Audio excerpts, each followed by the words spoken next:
Here's a fun fact. I was actually approached by the Oscars after my acting performance in the video there.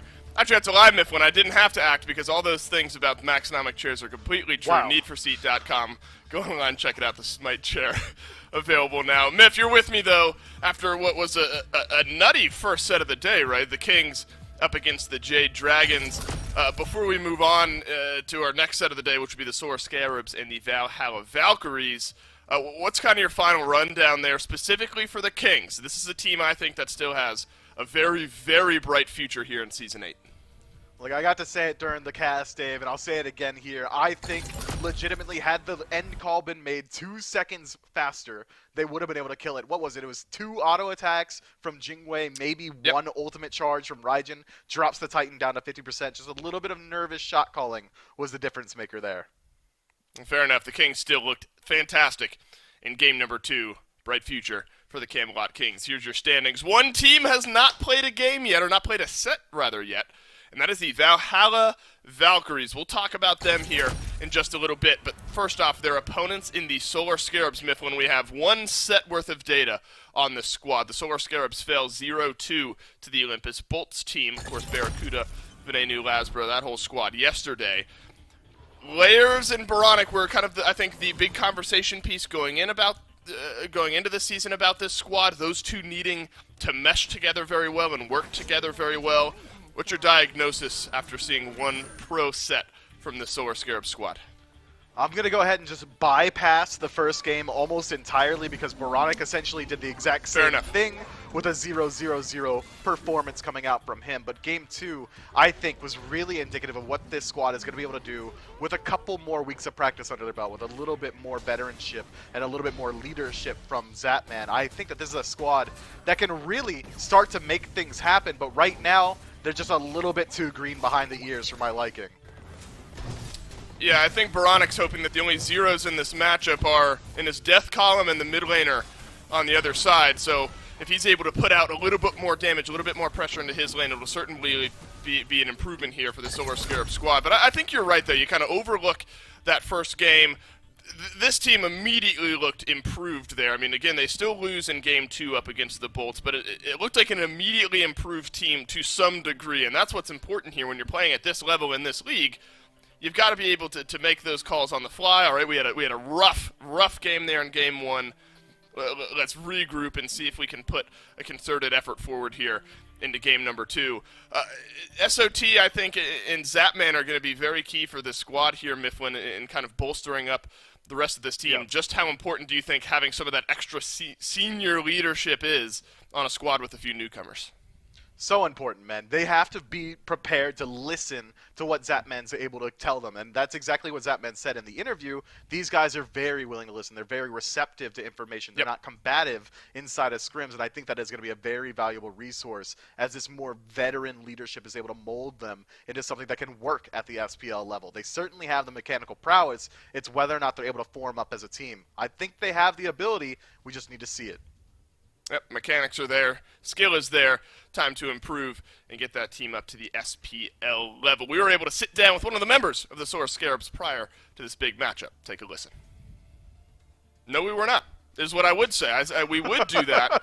We would throw down to that if we were able to do that. I'm lying. Anyway, that's another debut performance for my Oscar run that I think I'll be taking here in a little while. Let's jump our conversation, Mifflin, over to the Valhalla Valkyries, though. This is the team that we have not been able to see yet, and maybe the most curiosity I think I personally have surrounding one of these SPL squads, because I just don't know, admittedly, right? I mean, there's so many storied names on this team: Ducky, Johnny, and Zeros. Johnny and Zeros coming from that belt slap team that tore up the SEC last year. And then Emilito and Raffer. I'm just going to shift this one over to you here, Mifflin. What are realistic expectations for this team that has some storied history on the roster? Had you used any other word besides realistic, Dave, I could have put on my rose-tinted glasses and talked about how sick Raffer and Emilito used to be together. But nowadays, it's been a long time since these two were in their heyday. Raffer still has that SPL experience from last year, but Emilito, I think, is going to be a huge question mark coming to the league right now. It's been a long time since he's played at the highest level. And when we're talking about the Valkyries as a whole, we still have to address the fact that they are going to be playing on some ridiculous ping in this set. Every single one of these players is across the pond. Johnny, one of the rising stars from the SEC, is actually playing from Serbia right now. I gotta assume man's looking at like 160 ping or so. Gonna be very hard to perform here, but I think that almost operates as a secondary heat check for the Scarabs. If they aren't able to take out the Valkyries here, when will they? And God, there really just is so much, I think, to talk about here with this team. Can Zeros and Johnny translate all of that SEC success up here to the SPL?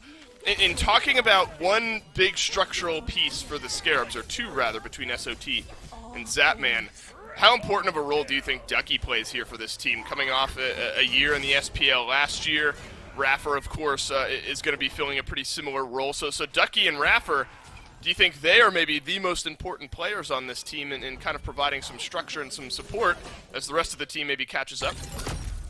I think that Ducky is almost required contractually to be able to hold his own in lane every single time. He can't be reliant on the rookie Johnny to come over there and bail him out. We need him performing at the very highest level, especially considering how much he struggled last year around. Ducky is a player that I think has a lot of talent, has a lot to bring to the league, but hasn't quite had the opportunity to show it just yet. And this might be one of his last shots to have such a star-studded team around him. Now's the time to prove all the hype that's been around him. And I think the God pool then of Johnny immediately becomes sort of where my curiosity goes. He played all of these hyper carry picks down at the SEC level. I wonder if that translates to the SPL at all. We'll have to wait and see in picks and bans. We do have an interview with the Valhalla Valkyries to hear how they're feeling before their first matchup of the year. Take a listen. That's right, we're down here with the solo laner for the Valhalla Valkyries. Ducky, I think everyone's kind of a buzz about this. Like, you know, not going to sugarcoat it. Last year probably wasn't exactly what you expected and what you wanted right out of the year.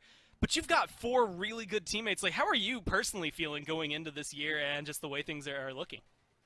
I mean, after hearing Zehos and Johnny shout at each other in scrims, I am thoroughly excited to get in the house and get multiple noise complaints whenever that happens.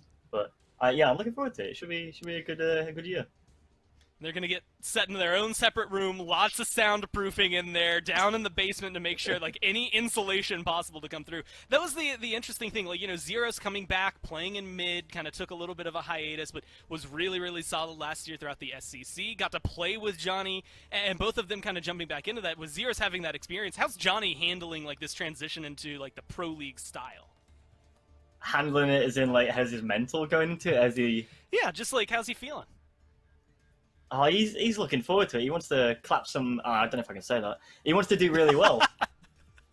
Yeah, so, I don't know. I guess he's looking forward to it, and so are we. So. Well, we all know where that phrase was going. We know what Johnny wants to do out here. Again, I think there's a lot of buzz. Your team is, again, there's so many people. I think it's honestly kind of 50-50. They think that you are going to absolutely decimate the competition, and some people think that maybe it's going to end up being some similar results to last year. I know you guys all have different plans, and I think that looking at the names again on this roster, it definitely feels like it should be different. And today you're going to be going up against the Solar Scarabs, you know, a team that, again, very similar, picking up some people from that SCC league, SOT coming back into it, and you're going to have to play against him once again. Just the feelings and the thoughts about going up against a team like the Scarabs.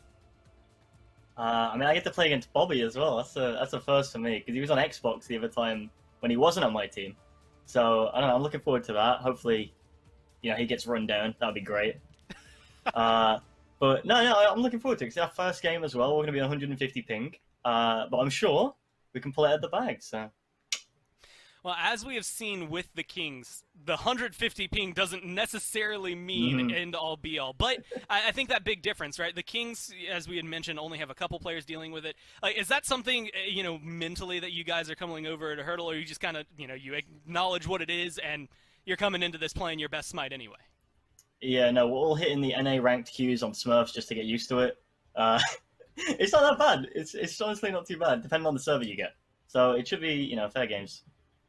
And Well, hey, hopefully, man, good I show. guess fingers crossed for good servers for you all around. Hopefully the ping stays relatively low, the games go well. Good luck in them, and thanks for your time. Thank you. Bye, guys.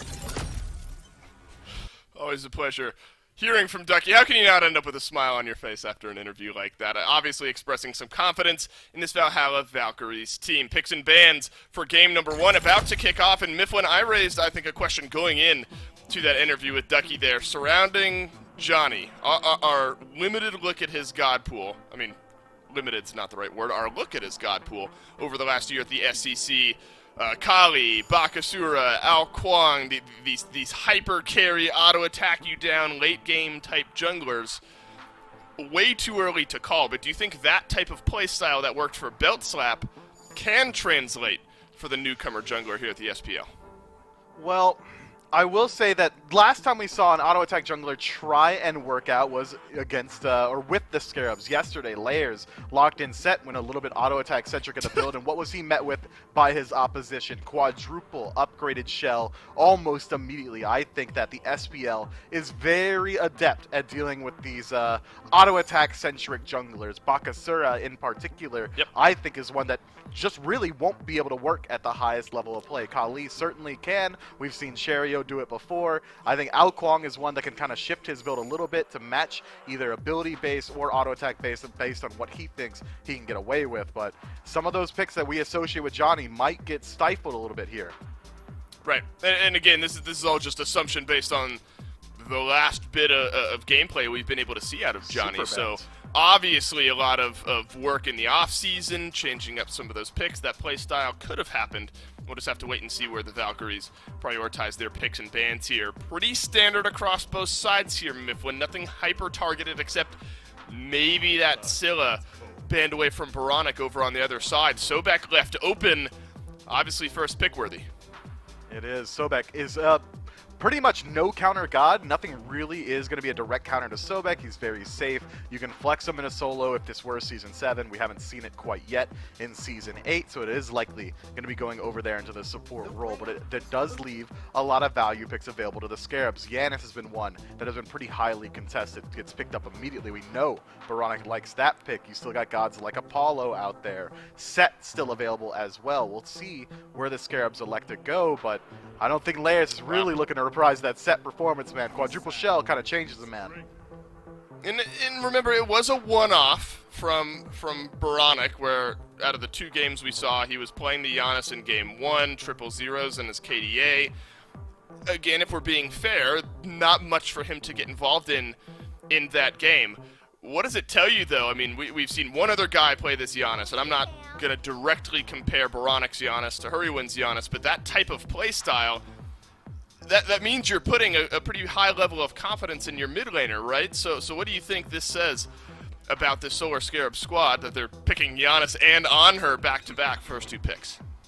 Well, so far, the On-Her lock-in tells me they're looking for early aggression, and the playstyle that Baronic brings to Giannis, I think a more direct parallel rather than Hurriwin might be Venenu. He likes to utilize that ultimate for the mobility, trying to get around the map, try and route the enemy, get to the Gold Fury if they're on Fire Giant, or vice versa if they're on Gold Fury themselves. So I think Giannis is going to be one that I really want to keep my eyes on. How is Baronic looking to utilize this god? Is it around the snipes? Is he looking to be aggressive? Is it more utility-based? It's yet to be seen. King Arthur rounding out the top 3 for the Scarabs. Again, fitting that aggressive style. Solo and ADC now. Locked in and ready to fight from level 1 onward.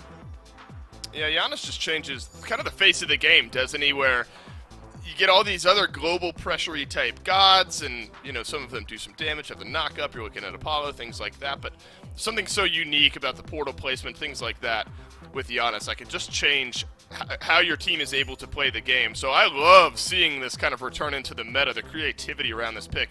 So fun to watch. So I have high hopes and high expectations for Baronic here in game number 1. King Arthur versus Sun Wukong, Mifflin. Is this a matchup we maybe need to start getting a little bit more used to out of the solo lane? Both love to bully one another, but both have that potential to carry a lead from the lane and then sort of take over the rest of the map if given the opportunity.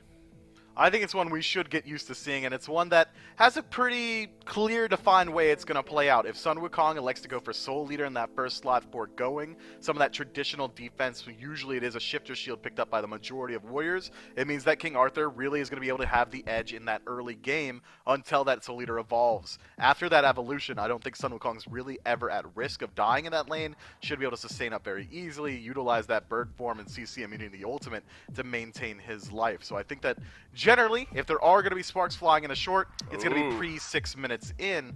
Ardio locked in by the Scarabs, and the Valkyries trying to hover this Chang'e. Very interesting. You could tell this is a Rapper draft, man. Every single time Rapper's on a team, it's kind of got this same identity. And what identity is this draft screaming to you right now? What makes it, in your eyes, a big Rapper draft? Maybe it's just a gut feeling, Dave, but when I see it, it screams to me European SMITE playstyle. These guys are going to be waiting until around that 25, 30-minute mark, kind of similar to what Sanguine does or used to do. Now the Atlantis Leviathans, Loki locked in as well. Wow, this is an incredibly interesting draft. Early game, it's hunker down, wait. Just wait it out. Let's get some items under our belt. Jingwei, incredibly safe, as is Sobek and Sun Wukong. Loki going to need a couple of items under his belt as well if he wants to look for that one-shot potential. The only thing that really screams to me early fight capacity is this Chang'e, and that's only if he elects to pick up the Conduit gem. But recently, we've seen Chang'es really shift their focus more so towards the Sands of Time. And Chang'e just feels like a Zero's pick, doesn't it? I mean, this is definitely a guy who's really enjoyed this Chang'e in the past. It's an early look. It's one of the first few looks, if maybe the first overall look we've had at Chang'e out of the mid lane. Where do you think she stacks up? Maybe why haven't we seen her prioritized as much? The ultimate, if connecting, can be team fight winning if you get a massive Chang'e ultimate off. Why maybe now for the Valhalla Valkyries? I think that, if anything, it's, again, that identity of we're waiting for that late-game team fight. We're waiting for that 5v5. We're hoping we get that 3, 4, 5-second stun off of that Chang'e ultimate, as well as just the survivability that she brings throughout the early. If the Solar Scarabs are looking to bring the fight into the 3v3 in mid, Chang'e's got the ability to have Beads, Aegis, and then Beads, Aegis built into her kit as well. It's going to be very hard to shut her down early. If the Valks want to, I think they could very easily extend this game to 30, 40 minutes. On the flip side, some potent picks as well that we've talked about. The Giannis and the Onher. Onher has been the Jade Dragon's first overall pick effectively every time they've been allowed to. King Arthur as well for controlling. And then Ardio, the one and only game we saw her picked in was PBM, if I'm remembering correctly. And then Osiris to round things out. What do you think the identity of this Solar Scarabs draft is looking like? What do you think this team wants to do? It's run it down early, and the second you get a lead, utilize that Yanis to get you towards a neutral objective. You find a pick in mid, be it around this Ardio going in, finding the route, setting up for the team, maybe have Yanis follow up for the kill, go to the Gold Fury, strip away the Greater Scorpion, and then rinse, repeat. Expect the Scarabs to be looking for scraps pretty consistently throughout the early game. It's just whether or not the Valkyries are willing to dig in their heels and give them that fight. God, and this front line from the Scarabs just feels so brutal, doesn't it? King Arthur, Ardio, Osiris, that is just going to be so hard for Valkyries to work their damage through. It's getting uptime on that Jingwei and the Chang'e as well to buff up the rest of the team. Loki seems like a bit of a wild card here to me, Mifflin. Do you think it slots in with the rest of the 4 picks on this Valkyries draft? You know, I'm glad that you bring up Loki, Dave, because that is the one pick that I have huge concern for in this draft. It's not really the one, or it's the only one really, that doesn't fit that team fight identity. Loki going to be acting as a solo agent, potentially just trying to shut down this Yanis once he does get a couple items under his belt, once he gets that Hydras or that Heartseeker, if he elects to go for a more burst-centric build. I think that Loki can work out, but it's not going to come down to him grouping up his 5 of this team. It's whether or not he's able to find value as that solo agent, getting towards Veronic in the back. Anticipation around this matchup at an all-time high. Our first look at the Valkyries, our second look at the Scarabs. Game number 1 starts right now. Thank you, Dave and Mifflin. Aggro and Goremizer bringing you the Valhalla Valkyries Season 8 debut. And Gore, they've got a matchup that I feel like you want if you're the Valkyries after how the Scarabs looked up against the Bolts. Certainly not looking like one of those teams that can really scare you coming in, but that's where I think that you might be mistaken, because a lot of people obviously kind of low on the Scarabs after that performance, but remember that they've got multiple SPL rookies on their squad. I anticipate a pretty quick rise, maybe even meteoric for these guys as they get more comfortable.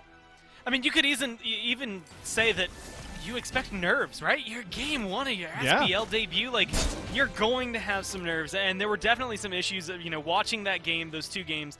Game 1, things just didn't seem to click for them pretty much at any period. There weren't really a lot of team fights for them that went their way. And when they did finally start fighting, it just all fell apart. In Game 2 yesterday against the Bolts, the Scarabs looked really solid up until that kind of late game team fight portion. And honestly, a lot of the pieces that they're kind of shoving together are very similar to the pieces the Valkyries are shoving together here. Layers and Boronic have history along with Inbound. You've got Rapper and Emilito, Johnny and Zeros all kind of having some history together. So it's really fun to watch how all these little pieces are going to get picked together here for the SPL. And of course, just as excited as people were about Layers, I think there were just as many excited to see Johnny. And so this is a really fun jungle matchup. And I don't think I've ever seen Johnny play Loki, so it doubles down.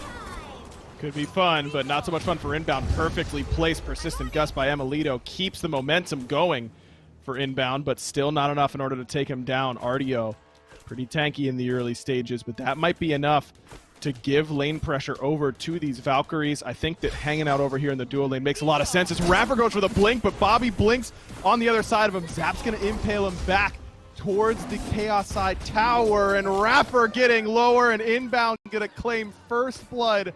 The Scarabs break the ankles of the Valhalla Valkyries. Rapper thought he was in control, but the Scarabs had under wraps the whole time.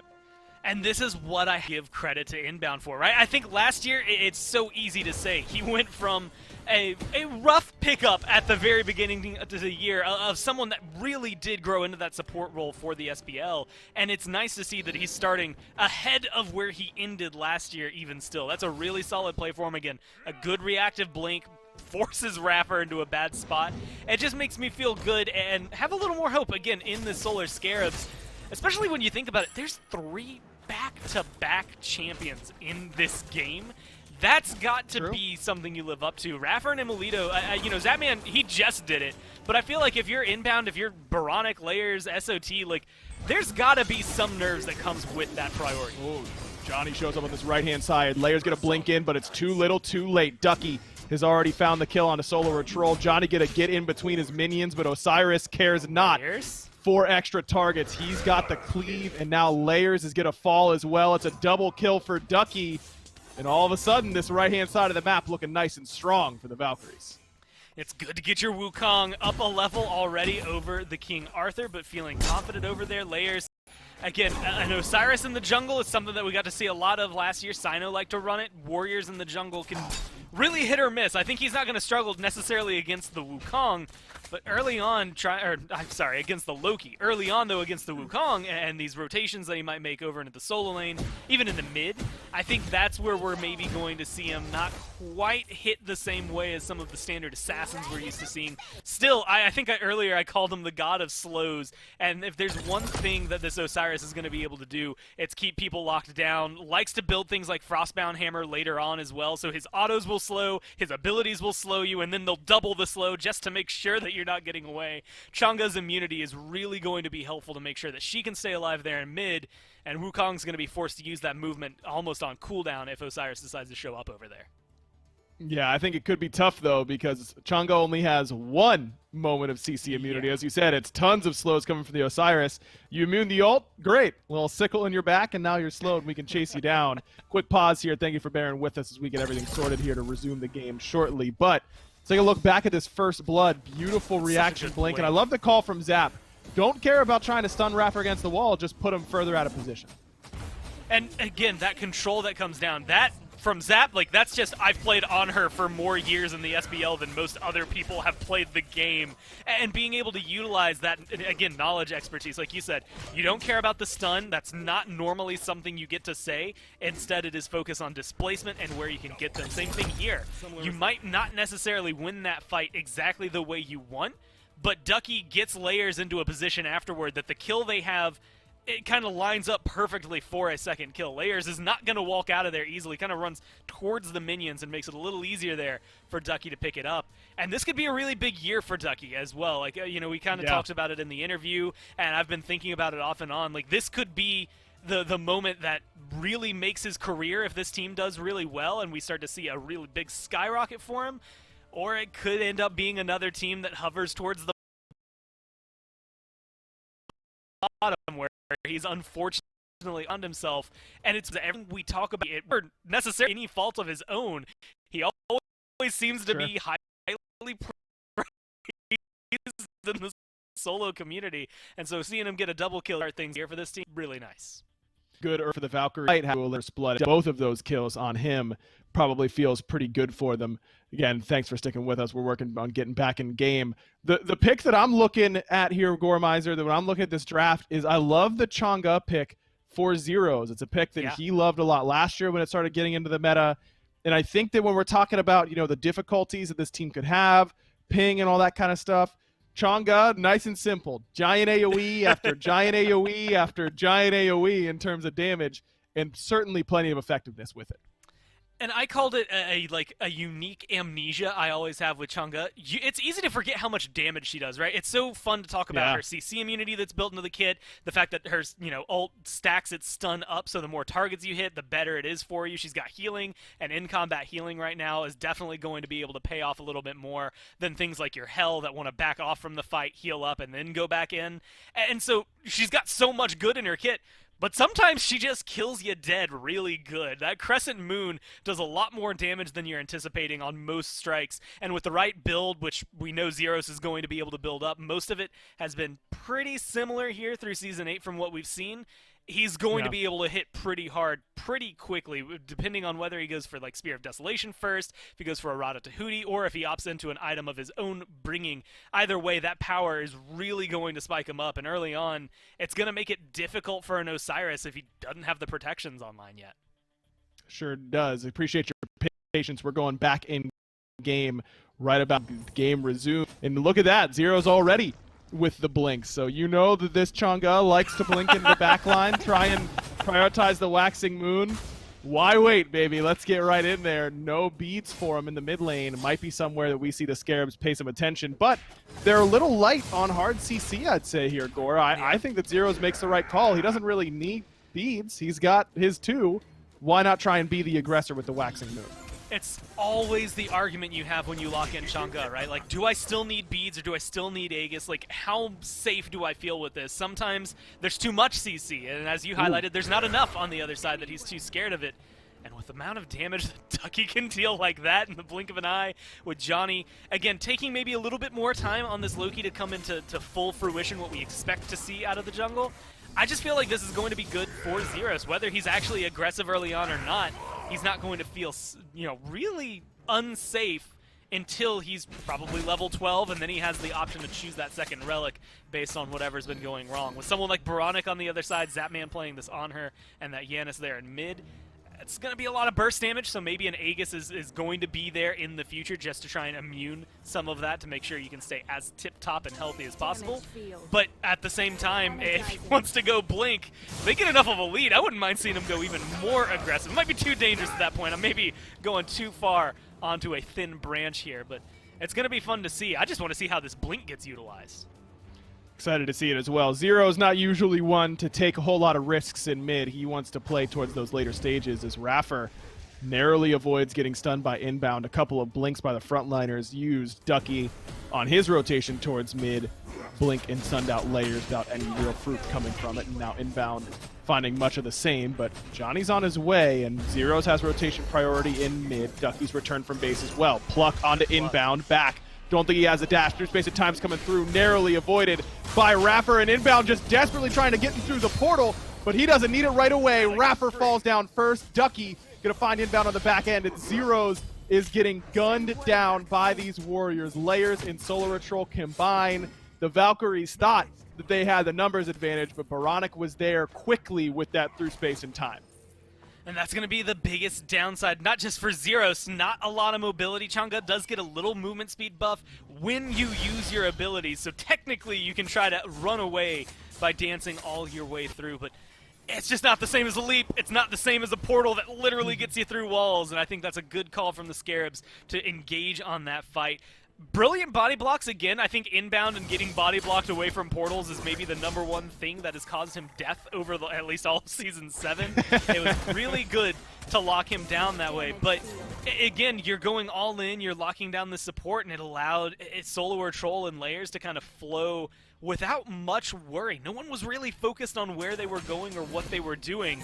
And those are the things I think the Valkyries are going to have to clean up. Same thing for the Scarabs, I think, in their late game as to what we saw yesterday with the Bolts. It's just that clean communication to make sure everyone is on the same page. If Zeros is getting killed there, and we've seen him be the sacrificial lamb several times there for a belt slap last year, I wouldn't be surprised if sometimes that happens, but at the cost of him plus Raffer, you got to be able to clean that up and make sure those engagements go a little more your way. And I love the angle that Baronic took on through space and time, prioritizing more on the portals than the damage. I think he might have gotten a little bit of damage off either way, but really gave him a great angle in order to get in and cut off the potential escape route for Zeros. So well done there. I think that this early game could be a struggle for Zeros in exactly what we just saw in that last engagement. He just doesn't have the damage to get Layers and Solar Troll off of him. Then they've got plenty of sustained damage. I mean, Arthur's got buttons on buttons on buttons. He's got no shortage of damage coming out. And Layers has those auto attacks after the consistent slows. Zeros can't really keep up in that damage department early on. So I think taking these fights early makes sense as Raffer on the receiving end of a through space in time and an Excalibur's Wrath. Raffer in a really dark spot, and he is going to gobble up eventually. It takes 4 members in a decent amount of time, but the Scarabs find themselves a pick on the enemy support. Man, 2 games yesterday, it just feels like a different team already. They were so distraught. I was very worried after Game 1 against the Bolts for the Scarabs because it did not look like they were ready to make the jump. Game 2 kind of restored my faith in their early game, and right here, once again, they're just utilizing it so well. Good portals, good use of where Baronic is throwing that damage, but then the collapse. Also, that's twice now that Zapman has used this pillar to really just help clear off that early Scorpion on the left side, making sure that Gorp goes down, gives them the enhanced buffs. Plus, it gives them that chance to get to the Gold Fury. A little bit of experience, a little bit of gold in their pockets, I guess, to line just to make them feel better. But at the end of the day, setting up the precedent for them, already winning these fights, it means that an early Gold Fury is on the table for the Scarabs. And if they win with 2 kills in the next one, I could see them going for it pretty fast. I mean, they've got a pretty substantial gold lead already. Nearly 2,000 for them just 9 minutes in. That's pretty substantial for this point in the game. And this was my concern with the Valkyries. You know, I've been talking to people behind the scenes. I'm hearing that the Valkyries are scrimming up against EU SCC teams, and that region has looked really strong and competitive. As hold the phone, Layers on the wrong side of the map, but has some support from inbound. Johnny not going to let the enemy jungler slip through his fingers, and that assassinate gets the job done. Layers just in the wrong part of town, and Zero sprung the trap immediately. Nicely done by the Valkyries, and that's what I want to see, because when you think about the EU SCC, as strong as those teams have looked so far, they play a vastly different style than what you can expect out of the SPL. A lot slower, a lot more late game oriented, and I was worried the Valkyries might be a little caught off guard with how much pressure these SPL teams put on you early. That's the biggest thing to think about. Like, you know, you have moments like this. Johnny is playing a god that we kind of highlight as time goes on, and a good pluck over here from Raffer. They're going to be able to get a lot of damage, but again, it's 2 warriors, right? You're being able to throw a ton at the wall here, but what's going to stick when they just run right back to their tower? It's up to Johnny here.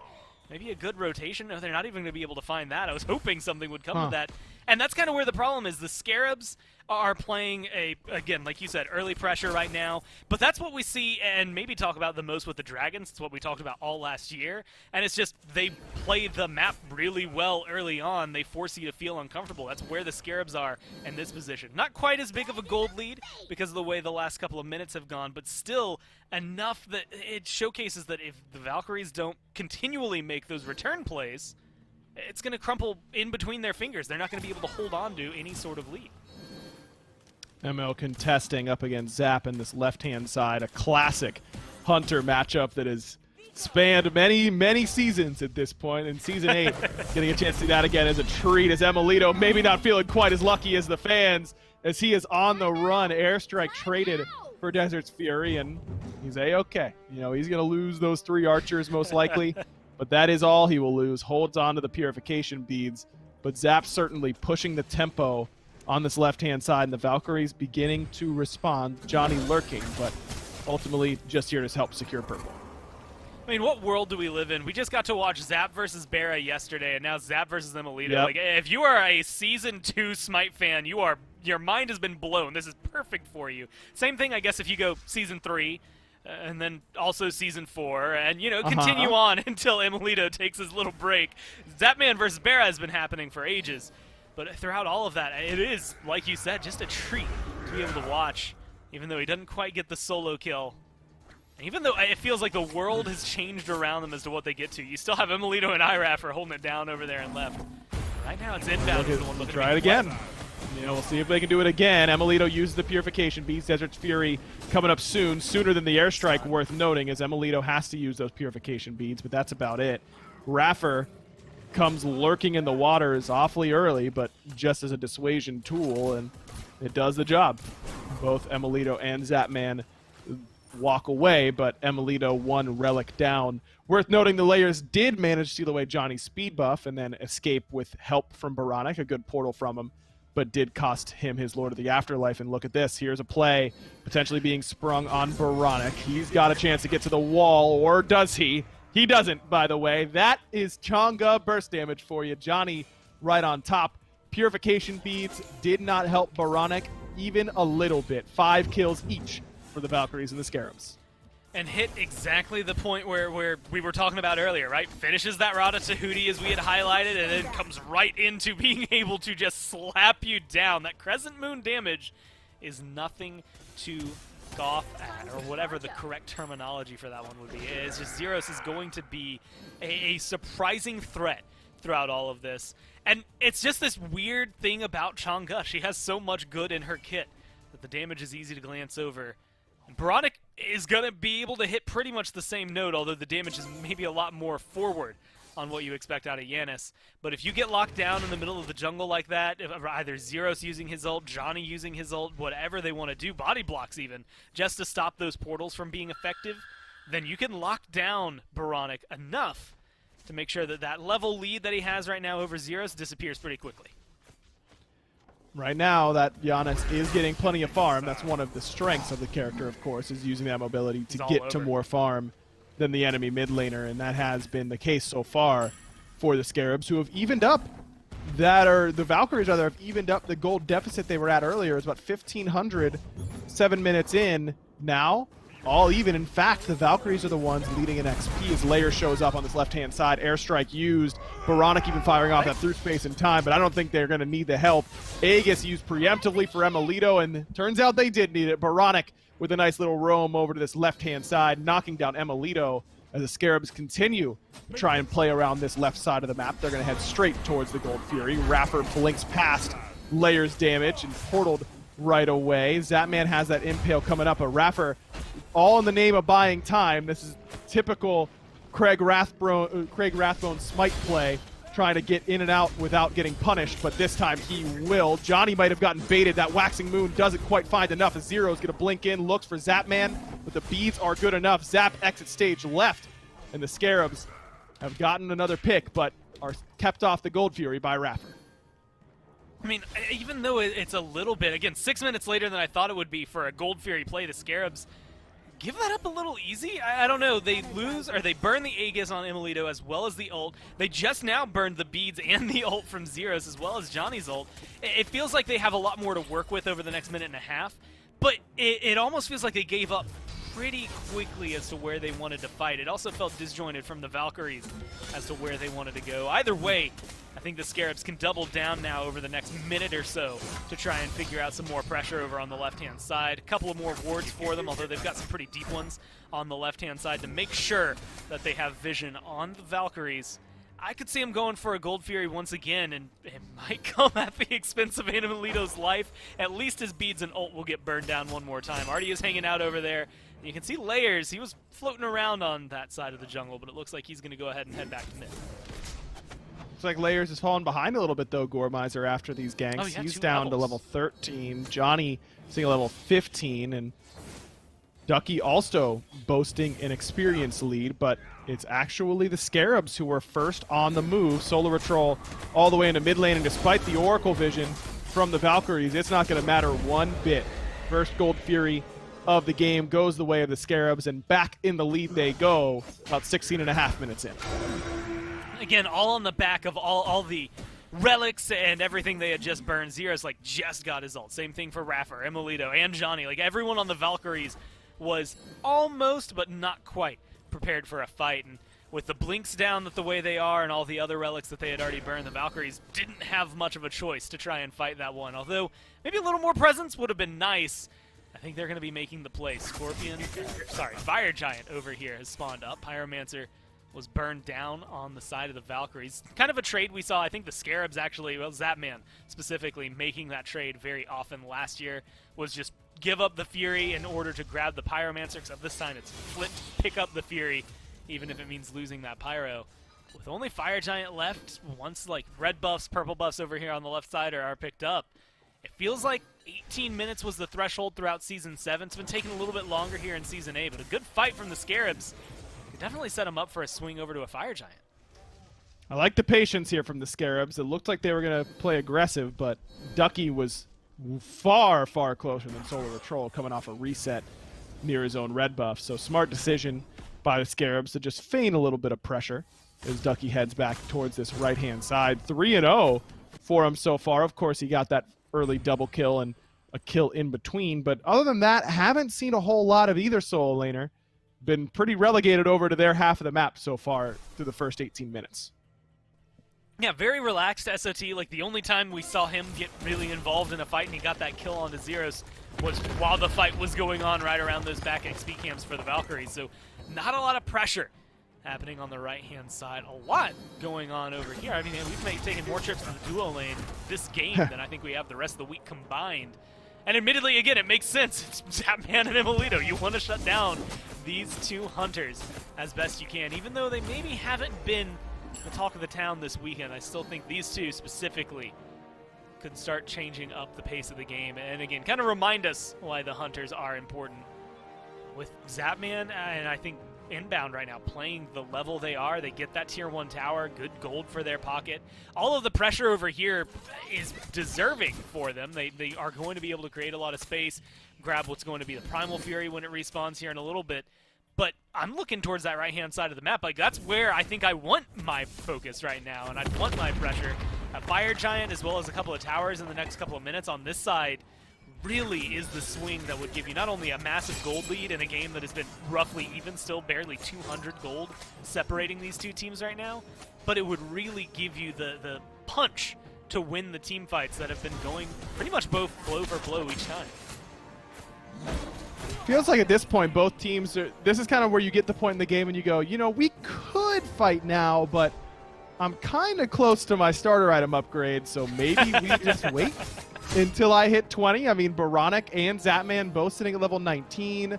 Inbound has been level 14 for a while, so he's getting closer and closer to that 17 mark where he can upgrade into the Sentinel's gift.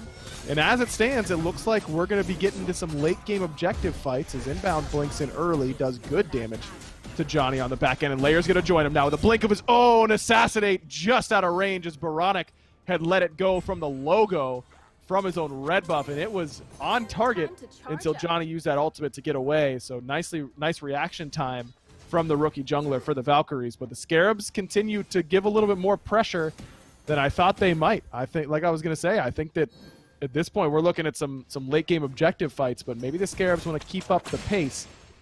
Looks like it's just an attempted blue buff invade, and that's all she wrote. And with that in mind, Gore, which of these compositions do you like more come these late game team fights? Honestly, it's really difficult to choose. I feel a little more towards the Valkyries. I think that, like, Jingwei versus On Her is just going to come down to who hits more autos, but with the crit build coming down from Emilito here, I feel like he's going to be able to hit a little harder, more consistently than what Zapman is, taking a little bit longer to get some of those items online. Zeros is really good in the middle of a team fight, a lot of control, but that healing has to come into effect, has the Soul Gem right now, some survivability built into his kit and into his build just to make sure that he's going to be around to keep his team up. And with Johnny, again, the longer this game goes, the better. I think Loki's going to hit Crusher, hi-rez, Heartseeker. Like, he is going to be absolutely devastating onto someone like Boronic. Layers even right now, who doesn't have a lot of physical protections. Same thing there for Zapman. I think Layers is actually one of the targets that might not necessarily come to fruition. We probably won't see that often, but it's another one that Johnny can go in on, and this fight is going to be crucial. Dash in from inbound. Solar Ritual's already blinked in and forced out the beats from Zeros. Is inbound now in a bit of trouble. Raffer looking for the priority target, and Boronic comes waltzing around the middle of the team fight, and Zeros goes, hey buddy, this is traffic. And you didn't exactly have the green light. Ducky find the 5th kill and the 7th for the Valkyries. Coming in hot for the EU squad. Emilito chasing down Zapman. Aegis' good beads used by Emilito preemptively, and the body blocks come into play.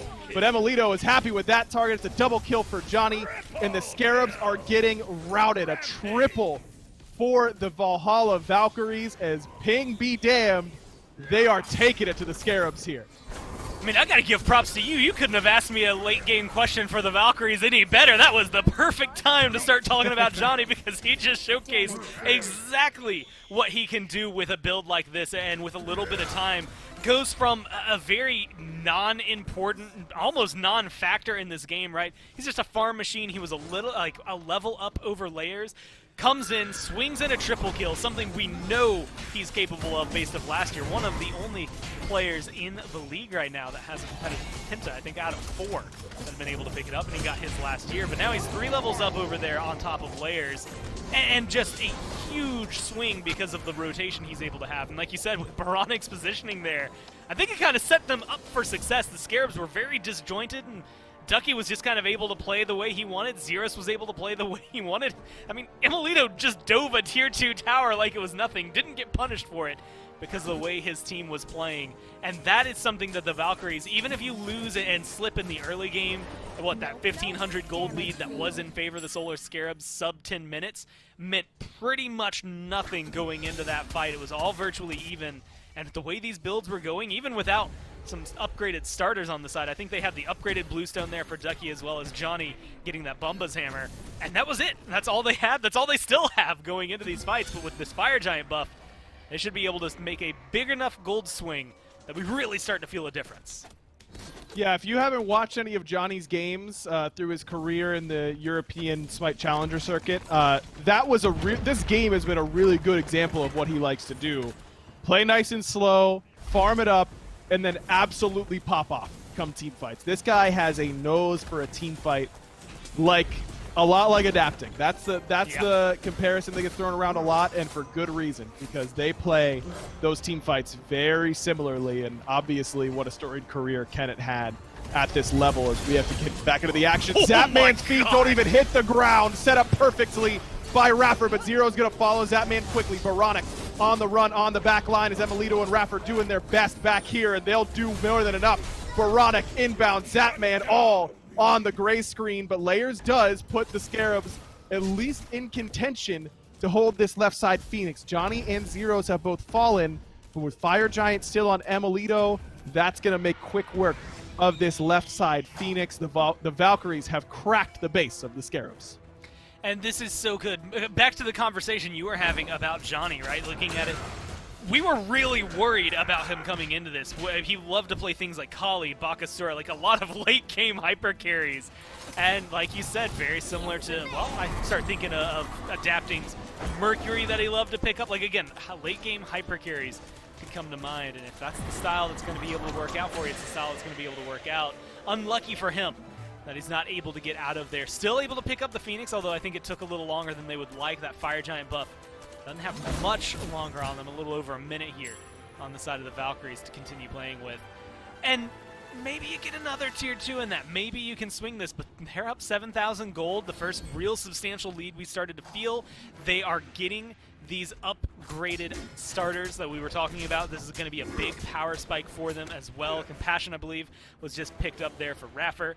And now being able to close up with this, I mean, you're getting prots, you're getting health. I think everybody on the side of the Valkyries, save for Zeros, who so far has been targeted pretty much instantly every single time, is going to be able to kind of flex that power against the Scarabs, even though they've got 3 of their own starter upgrades themselves. It just feels like, especially with the Fire Giant buff for the next 30 seconds or so, they're going to be able to control at least a little more of the pace of the game for the next few minutes. Certainly dominate the vision around this Fire Giant for when it respawns, but it looks like the Valkyries aren't satisfied with what they have. Gonna need a little bit more from the damage from the Scarabs. Look at where Layers and Baronic are, down by Inbound. As Inbound again in trouble, tries to get to the portal, but Baronic body blocks him and Zeros takes advantage. Baronic now no purification beads on top of that. When it rains, it pours for the Scarabs. It was a good snipe in terms of damage. Look at how much Baronic got up there in that, but it does not end up saving Inbound. Blinken from Raffer splits the uprights. Was looking for Zapman, but didn't quite find him, but still has some assists coming in from the rest of the squad. The right side Phoenix now down, and Scarabs have multiple lanes of fire minions to contend with at the worst possible time because Fire Giant about to respawn. You know, sometimes when we're analyzing Smite, there's a lot of like fun, intricate details to jump into, like that body block, right? Perfectly placed to make sure that you can't get into the portal. It's moments like that that really are like the fun deep dive into it. But sometimes it's also really simple, which in this case was the Valkyries literally just said, hey man, 2 Phoenixes is better than 1, right? And they go for right Phoenix even though they know they're just on the cusp of losing that Fire Giant buff. And they do it with such good timing that the Scarabs are forced to kind of take this awkward fight. They're not all really in the area for the engagement. So the Valkyries are able to pick them apart from what was a kind of rough early game for them, very kind of what felt disjointed and slow rolling. It is exactly what you would expect from, as you had said, a European team that is playing with a bunch of other EU players in their scrims. Like, this is a team that is playing that style the way that, hey, I'm going to draw it back. Like, we kind of somewhat saw, like, NRG and, you know, Epsilon, when they played, get to the late game and then just win. Still have yet to see if they can be anywhere near as dominant a force as those two teams were, because that was just different in Season 2 and 3. But right here, you know, holding on to it, it feels good for Emilito specifically, who hasn't necessarily shown up the same way that we expected him to over the last couple of years. It feels good for Raffer, who admittedly kind of faked us out there on whether or not he was going to retire, coming back in here to play with his former teammate. This just feels good to see them 28 minutes in with a lead. This is what this team is designed to do. Emilito, you mentioned him. He's having a great game as Johnny doesn't let the Phoenix have an ounce of breath there on the left-hand side. Spawns and dead instantly, and now Johnny's in a great position to capitalize. Watch him on this incoming flank. Ducky looking to get into the nook between mid and right side Phoenix, but gonna need to expend a blink in order to do so, or hope the Layers opens the door for him. Oh, thanks, buddy. I'm not really interested. No thanks. Well, maybe I am. No, I'm not. I don't need to come in that way. I'll go through the front door, and look at where Johnny is still. Just hanging out on that left-hand side. In goes Raffer onto Zapman alongside Ducky. Johnny's right on top of him right away, and Zap's got nowhere to go. A huge crit coming through from Johnny on the back end as the mid-Phoenix already down to half HP. Baronic lurking through space and time. Fired, but it doesn't look like it found a home. Baronic already on the run and assassinated by Johnny. Watch out. This rookie is doing it to him exactly like he wanted to. Maybe a triple kill coming, and the late game powerhouse that is Johnny may have just led the Valkyries to their first win in the SPL here in Season 8. Layers doing what he can, but it's not going to be enough. The Valkyries on the board all the way from Europe. And I got to give a big shout out to Raffer. I think a lot of that initial engagement on that fight that leads them to victories, just he harasses that man in the backline, forces him to ult. I think he uses his beads, uses his Aegis very shortly after to help block some of the damage coming from both Raffer and Johnny. And then Johnny's just, like you said, after that big loop around, in the perfect position. Like, where are you going to run? Right into the waiting arms of a Loki with 2 daggers ready to stab you as much as possible. I mean, again, a clean rotation from him.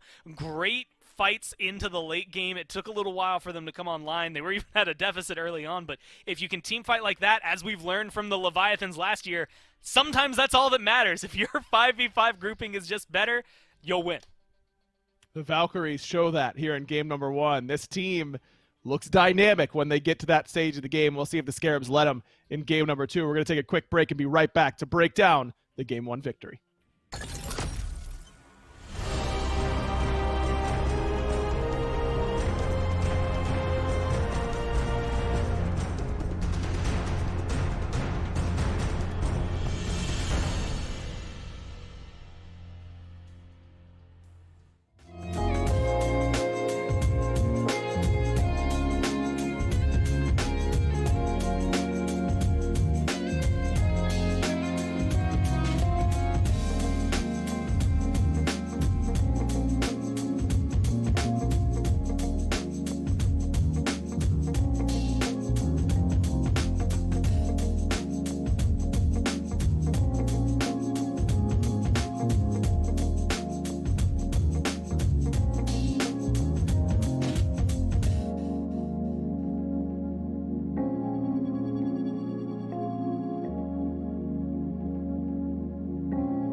Well, Vahalla Valkyries look great in game number 1, and the SMITE Pro League looks great here in Season 8, thanks in large part to our partners in Alienware. Thanks to Alienware for partnering with the SMITE Pro League here in Season 8. Follow them at Alienware on Twitter or Instagram to join their growing global community. Grab yourself some of the Alienware hardware. It's real top-of-the-line stuff. Go to AlienwareArena.com. You can enter yourself in some giveaways, a whole lot more at the end there. Thanks again to Alienware for partnering with us here in Season 8 of the SPL. Mifflin, let's break down game number 1, though, of the Valhalla Valkyries versus the Solar Scarabs. Close, back and forth, right, throughout the onset of this game, but it felt a bit outclassed, I think, in the team fighting phase. The mid to late game team fights, the Valkyries just felt more consistent. Yeah, I think it really did come down to mid lane diff a little bit. I think that Zeros was outperforming Boronic insofar as the team fight, but that could be due in small fact to the god. Yanis really isn't that team fight-esque god, whereas Chang'e is certainly benefiting from that ultimate, the ability to blink forward, the confidence to blink forward and find these multi-man ultimates, regroup with his team, utilize the healing, and then go right back in for the fight. But it's hard to talk about the Valkyries and not talk about the guys at the top of the KDA charts. It really comes down to Ducky and Johnny, the young Serbian jungler with his SPL debut, absolutely pops off this time around and shreds the opposition. Right, and we're talking about ping that these guys are playing on, all that sort of fun stuff. They look great. Look, we didn't know. We truthfully didn't know, and we still don't know. This is a very small data pool that we have on Johnny. How his transition from the SEC up to the SPL would look. At least in one game out of one that we've seen him, appears to be right at home on this kind of intricate, interesting Loki pick. Ducky as well on the other side, not in his transition to the SPL, but a continuation of his SPL career this year. We've talked about how important this year is for Ducky, and he looked fantastic in game number 1. This is the type of meta, these Sun Wukong-esque picks we know Ducky loves, and Miff at an 8.5 KDA and 18,000 damage, whether it's Ducky, whether it's Wukong, whether it's both. The solo lane was definitely a big factor here for the Valkyries in game 1 at 409.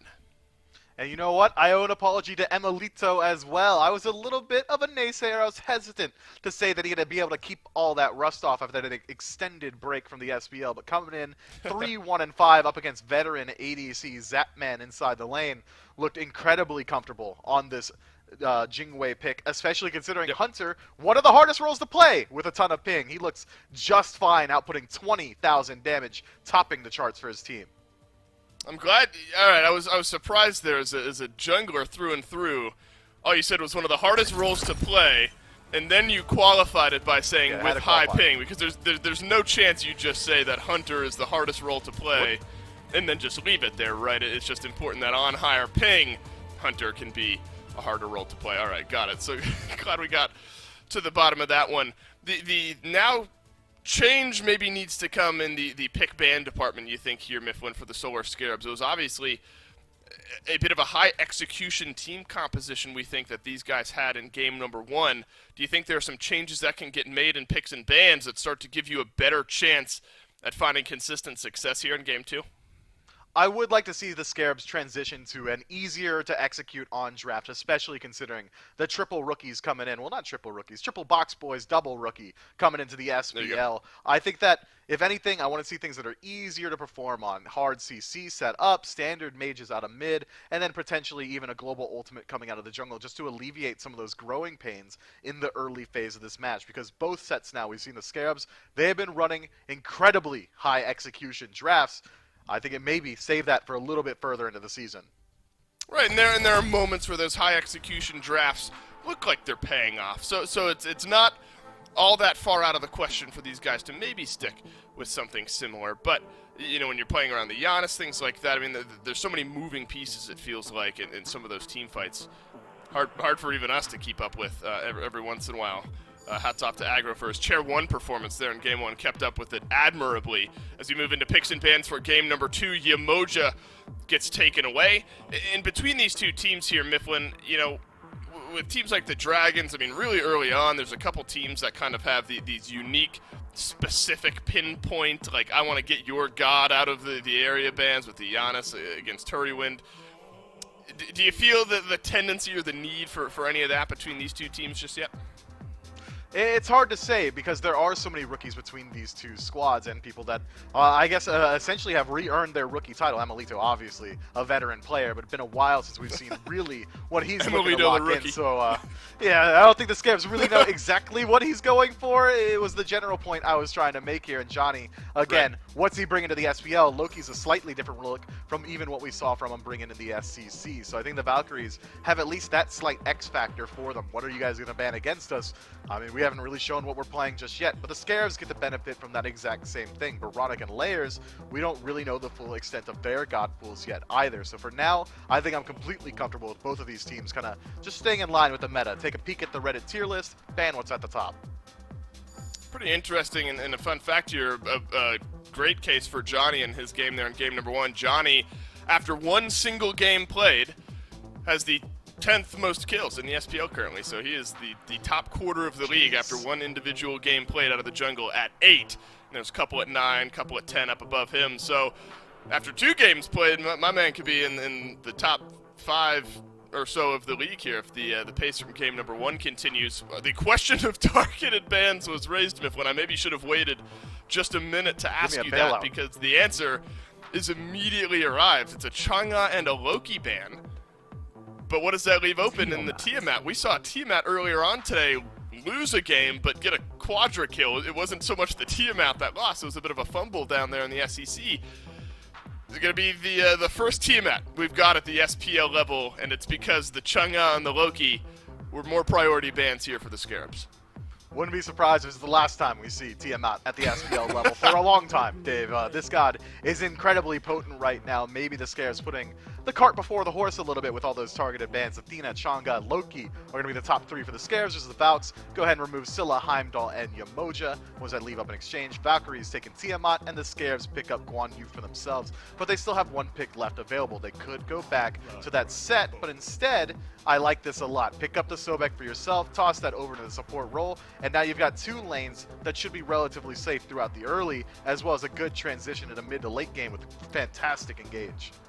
Yeah, but the Valkyries just get Tiamat Tsukiyomi, Tiamat Set. I mean, they get Tiamat Tsukiyomi, plus oh god, kind of whatever they want here. Tiamat Jingwei seems pretty good if you're confident in Emilito and what he showed you there in game number 1. Let's give him another pick that he certainly can play well on. I mean, Tiamat Jingwei, Sun Wukong, Myth, that feels about as good as it gets here for the Valkyries with what was left. Now, you can't scoff, I don't think, at what the Scarabs have. I mean, the problem is here is to operate without bias for these drafts. We kind of have to cover up the Tiamat because a Guan Yu Sobek is a fantastic answer from the Scarabs. But again, you're comparing it to the Tiamat on the other side. So let's take the Tiamat out of the equation really quickly and look at the top 3 for the Scarabs. Do you think that the Scarabs have given themselves a good chance early on in the drafting phase? I do like so far how they've simplified their engage. Guan Yu, Cavalry Charge, very simple. Pop your 4th ability, work your way forward, try and make your way into the back line, set up for your team, and shred defense. If beads are burned, that all of a sudden Pluck from Sobek is going to have a much easier time finding its way home. I would have, again, preferred to see Baronic go more so towards a standard mage, something like a Ra or even the Thoth, gods that we know he's very capable of playing, that he played back at the SCL level as well as the SCC. Instead, though, goes more so towards that unorthodox mage inside of Yanis. Going to be very strong in of itself, but it is still very execution-centric. It was an improved Yanis game from what we saw from Baronic the previous time it was played. So again, these improvements are what we want to see from the Scarabs, and Baronic has at least done that in the second time that we see it. Tsukiyomi falls down to 7th pick overall here. Hasn't won yet though, Mifflin. 2 games played, 0 wins, 55% ban rate though. So obviously the wins or the win rate not being super indicative of where the power of this god lies. No, Tsukiyomi incredibly strong, but the Valkyries make a nice little pivot here inside of their support. Tsukiyomi, phenomenal at cleaning up kills, single target, however, when you've got someone so single target focused, all of a sudden Scarabs Blessing, a much easier tool to utilize. Anytime this Tsukiyomi looks to go on Jingwei in the back, or maybe even try and finish off Tiamat, I think that Raph knows exactly where he needs to put his own ultimate. As Ratatasker gets locked in, that's interesting. Gonna be likely going into the jungle here, almost absolutely going to the jungle, bringing that global presence. But this is a brand new look for Johnny. I'm very excited to see him on it. Man looked fantastic in game 1, and now he's kind of spreading his wings a little bit, flexing his god pool. Wow, and then a Kurnanos lock in. So a couple gods here, Mifflin, that have not even been looked at so far in Season 8 between the Ratatosker, who he has been banned out a few times, but not picked just yet, and then the Kurnanos, who literally has not been looked at in the pick or the ban phase. Let's go one by one here. Look over at the Ratatosker. Adding some good global, semi-global pressure there for Johnny. High expectations, but we've already talked about that one a little bit. What do you think about the Cernanos here and the final pick to round out the Solar Scarabs draft?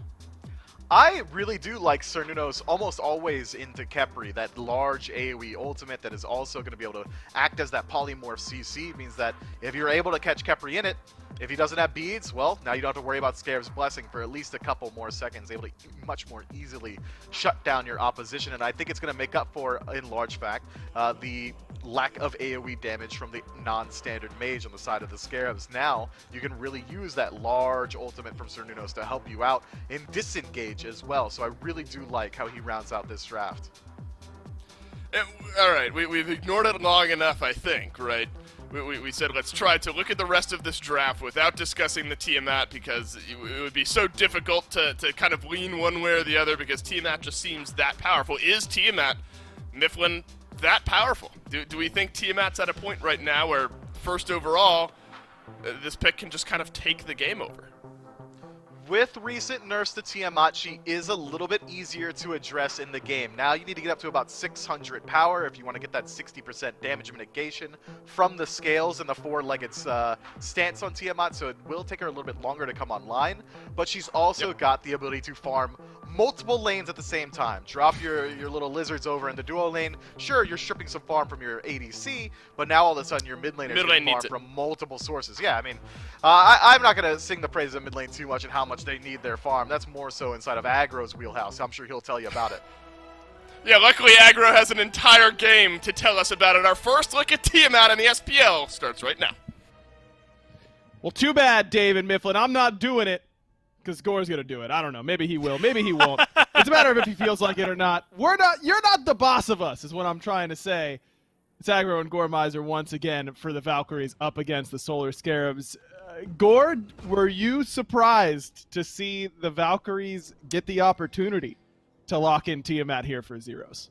Yeah, I'm gonna be honest. So I like last year, I have a spreadsheet that I'm keeping track of all the picks and bans, so I can have all my fun stats that I like to throw out. First off, by the way, 56 unique pick and ban gods so far this week in the SBL. That's a pretty good chunk for 1 week, taken out about half the game that has come through. I had like Yamoja, Athena, Heimdall. Those were all three very similar to, well, the exact same, I should say, as game number 1. And so I typed Tiamat in where Chang'e was, thinking, yeah, there's no way they don't ban Tiamat here, right? And then I had to change it, and I'm like, okay, I'll type Tiamat in the next square, and we'll see what happens. And then they banned away Loki. And look, I think Johnny was phenomenal. But I'm going to be honest, Johnny has a big enough god pool that I don't think banning Loki is going to slow him down. It was definitely a problem, but Ratatosker seems like he can get to the back line a lot easier. Well, Rapper's in trouble. No shell. He's toast. This is first blood. The Scarabs on the board. Yeah, second game in a row where Rapper has been first blooded. Look, for as well as the Valkyries played last game, I was very impressed with what Johnny was doing, of course. I thought Emilito had a fantastic game on this Jingwei. Thought Rapper had some awkward moments. We'll see if he can clean it up here in game number 2, but not off to a great start. As Emilito now withstanding the pressure from Zapman and Inbound, they're going to be able to take their pick of the litter, potentially even rotate towards these Oracles, though it looks like that's not a fight they particularly want to take.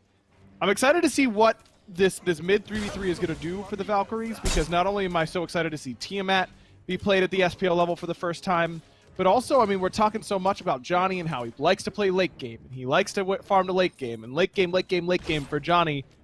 you're on a pick now on Ratatosker that can go late, sure, but better served early. I wonder what he's going to do with it. Yeah, it's going to be fun to watch what Johnny is able to, like you said, pick up, whether it's aggression or not. The Tiamat obviously should be a focus. There's also a Kurtanos in the game. Look, it took a long time last year before we got to see a Kurtanos, so seeing that in week 1 throws me off guard. But of course, it's Zapman picking it up. This duo lane, I think, very similar to what we saw and what we are going to continue seeing over the next few minutes, is going to be aggression a lot like this in the First Blood, where Inbound is going to be able to run away with it. Khepri is not really the best level 1 god, period. He's not really the best level 1 through 4 god. And even at level 5, then he just becomes an ult bot and you're just trying to figure out what you're doing. It's towards that mid-game, late game where Khepri really starts to feel good when Abduct has a couple of levels in it. You've got your max, what is it, Rising Sun that comes through there for his 2 to give more protections to your teammates. And of course, like the res. In the middle of a fight in the 3v3, that's the best thing that you could ever have, is denying a kill to the other team. And so I expect this aggression to continue pretty heavy on the duo lane side. But where does that, I should say, start to translate elsewhere in the map, right? Like you said, when I'm looking at Ratatosker, I think he's going to be able to get a little bit more early on, so maybe some pressure out of Johnny early would be nice. Ducky just had a phenomenal Wukong game, so I wouldn't mind seeing him do that. I doubt he's going to get the double kill that he had at the beginning of last game, but either way, he should feel pretty solid. And then it always falls, like, as everything, falls down to the question of this Tiamat. Like, how is it going to perform? Yeah. What is it going to be able to do against this Yanis on the other side? And it's going to be hard to kill. I can say that with certainty. I've only seen 2 games of Tiamat, but that part has rung true both times. She's felt a little more set-up-y when we've seen her down in the SCC, and, you know, maybe a little bit more focused on trying to help your teammates out, but that makes me even more scared of a Ratatosker with early game pressure, right? All of a sudden, you've got a stun or a knock-up coming out of this Tiamat to just make your job a little bit easier, who also has a stun to be able to lock him down. I think Ratatosker-Tiamat combo is going to be really bad news for Boronic.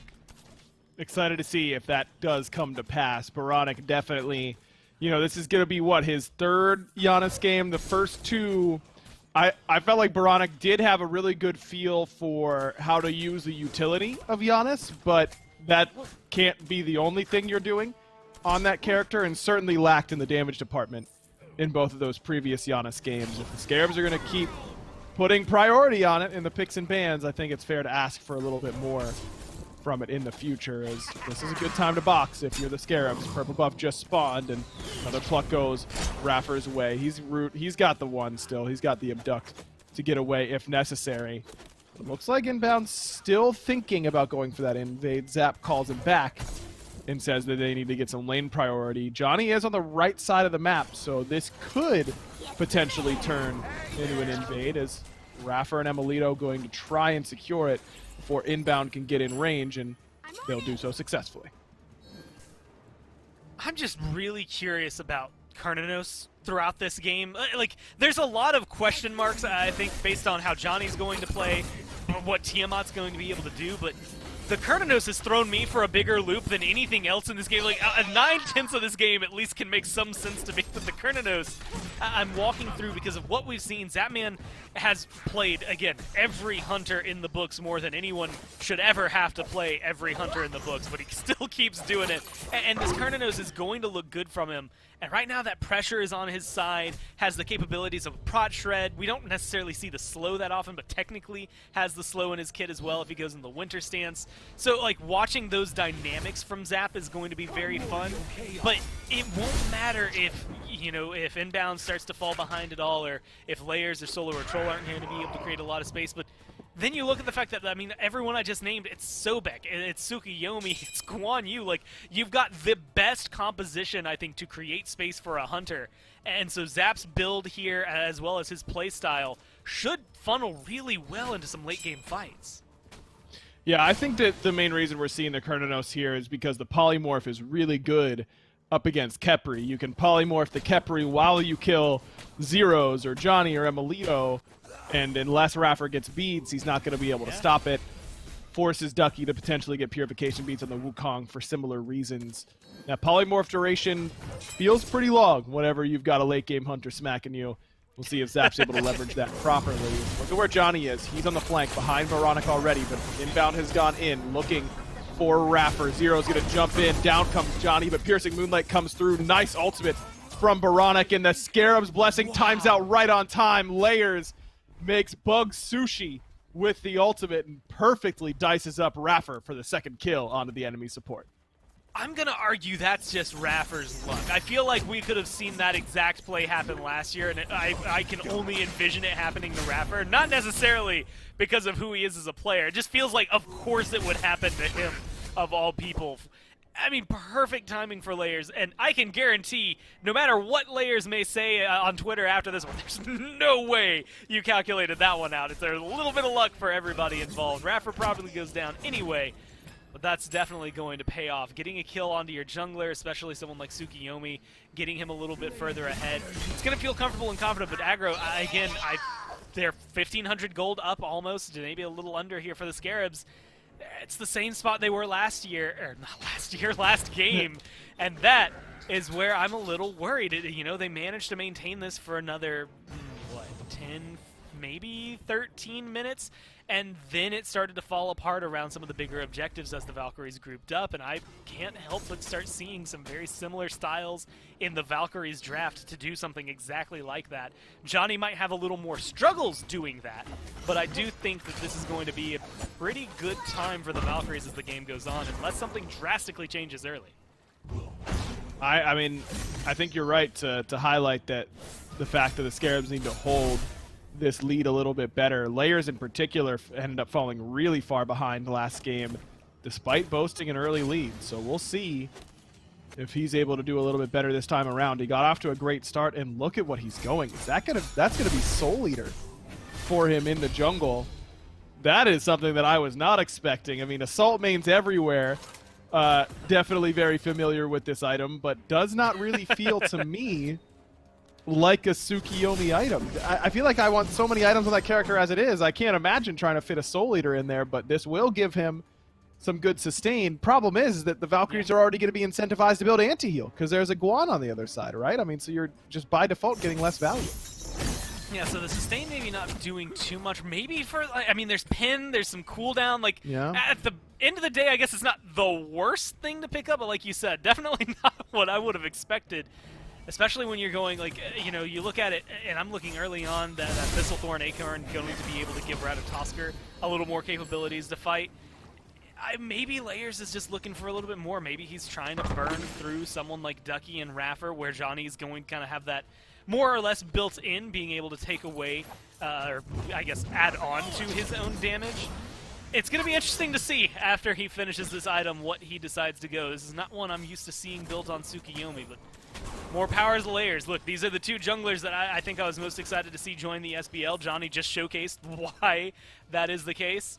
And I think Layers, depending on how this game goes, definitely show it. There's the Soul Eater finalized, so we'll have to start seeing if he gets a little more proactive in this game in terms of his ganks and maybe trying to find some kills. Well, it kind of has to slow him down, though, doesn't it? Because he's got to farm up the stacks. You get him fairly quickly. Right. It's gonna take a little while, huh? More from jungle camps. You know, you get from both your minions dying and enemy minions dying around you. But we'll see how well it works out for Layers. Certainly something to keep an eye on as this game develops. Bit of a switch up in Baronic's build. He went boots into Chronos Pendant last time around with a Conduit Gem. This time he's gone Sands of Time, boots, Desolation. A little bit more penetration, but I guess technically the same cooldown. You're still at 20% through two items, just 10% coming from your starter item. This Ducky's going to poke his head over and steal the Greater Scorpion, I think. Yes, he got it on that side, but let's pay attention to this left side as Emilito is going to get the kill on his Zapman. Johnny does get involved a little bit earlier with the Blink. Still has his ultimate, and he's going to use it to disengage. Veronica must not have had the Unstable Vortex, but he'll have it to clap down one there. But Johnny thinking about re-engaging because here comes Zero's great portal coming from Veronica. Johnny, where are you going, buddy? Can't even get the Scarab's Blessing. As now Zero's going to jump in, but Layers has joined the fray. Scarab's Blessing on to Zero's, courtesy of Raffer. But Layers going to time it out, wait it out, and now look for more. Already got one, but Raffer just too tanky. No way he falls. Great play from Boronic there. A double kill for him, now sitting pretty at level 11.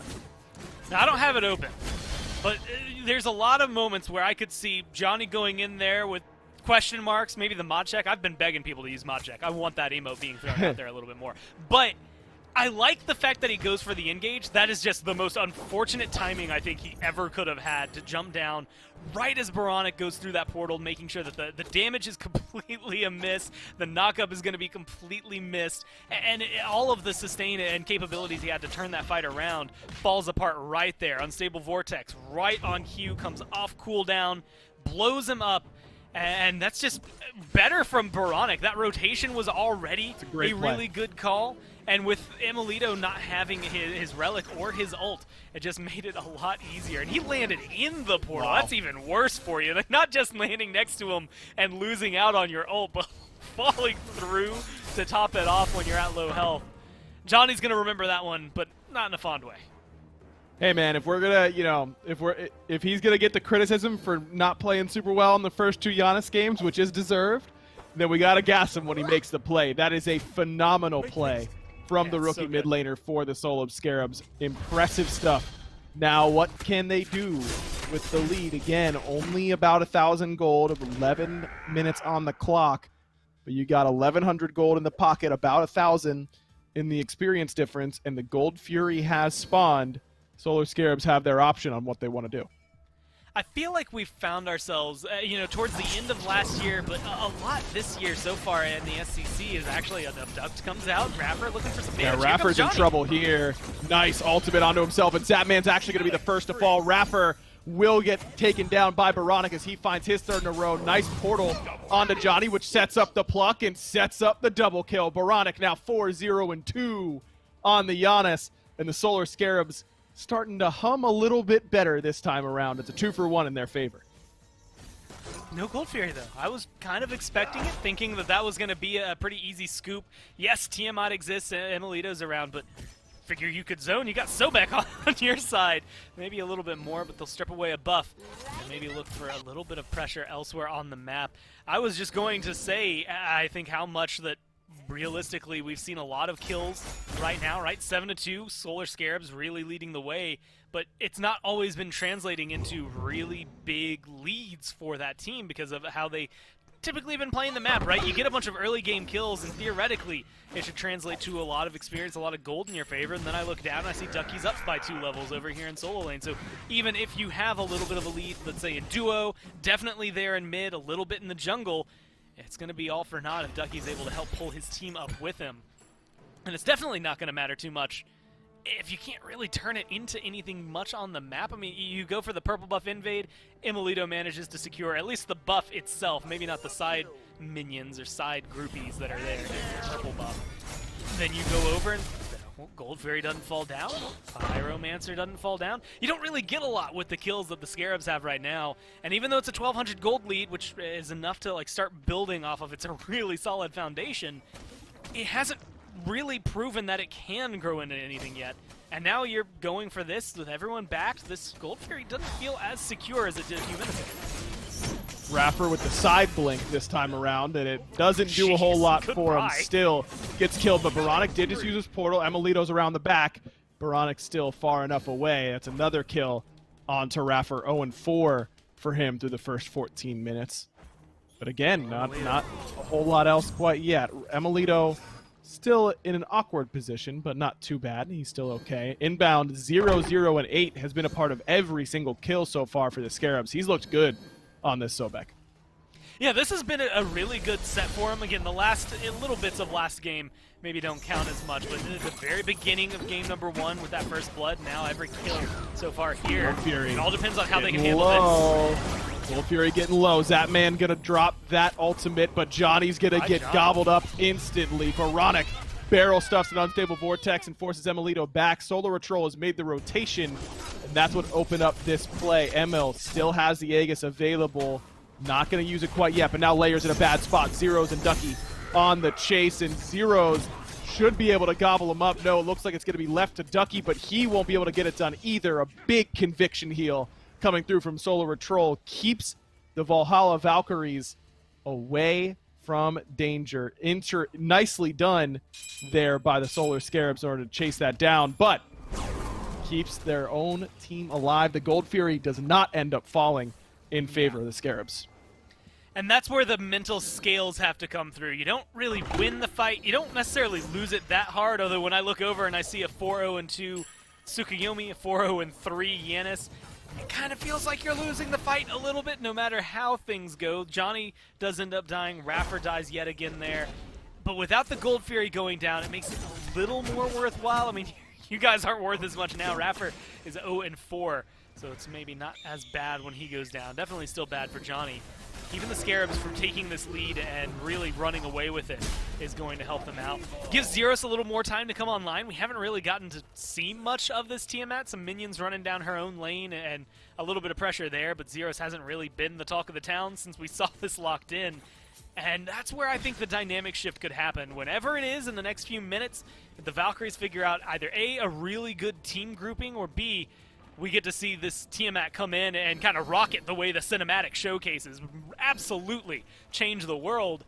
Well, that would be the play I think Zeros needs to make sure that they can right this ship. It's not an unsurmountable lead, but it is definitely something that they need to start worrying about, especially if this Gold Fury goes down right after that Pyromancer.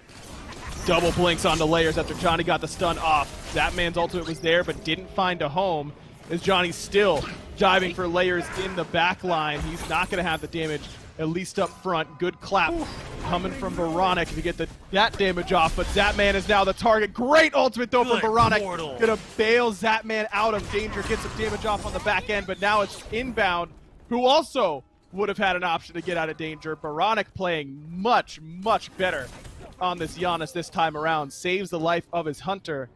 And a heavy engagement from the Valkyries comes up empty-handed.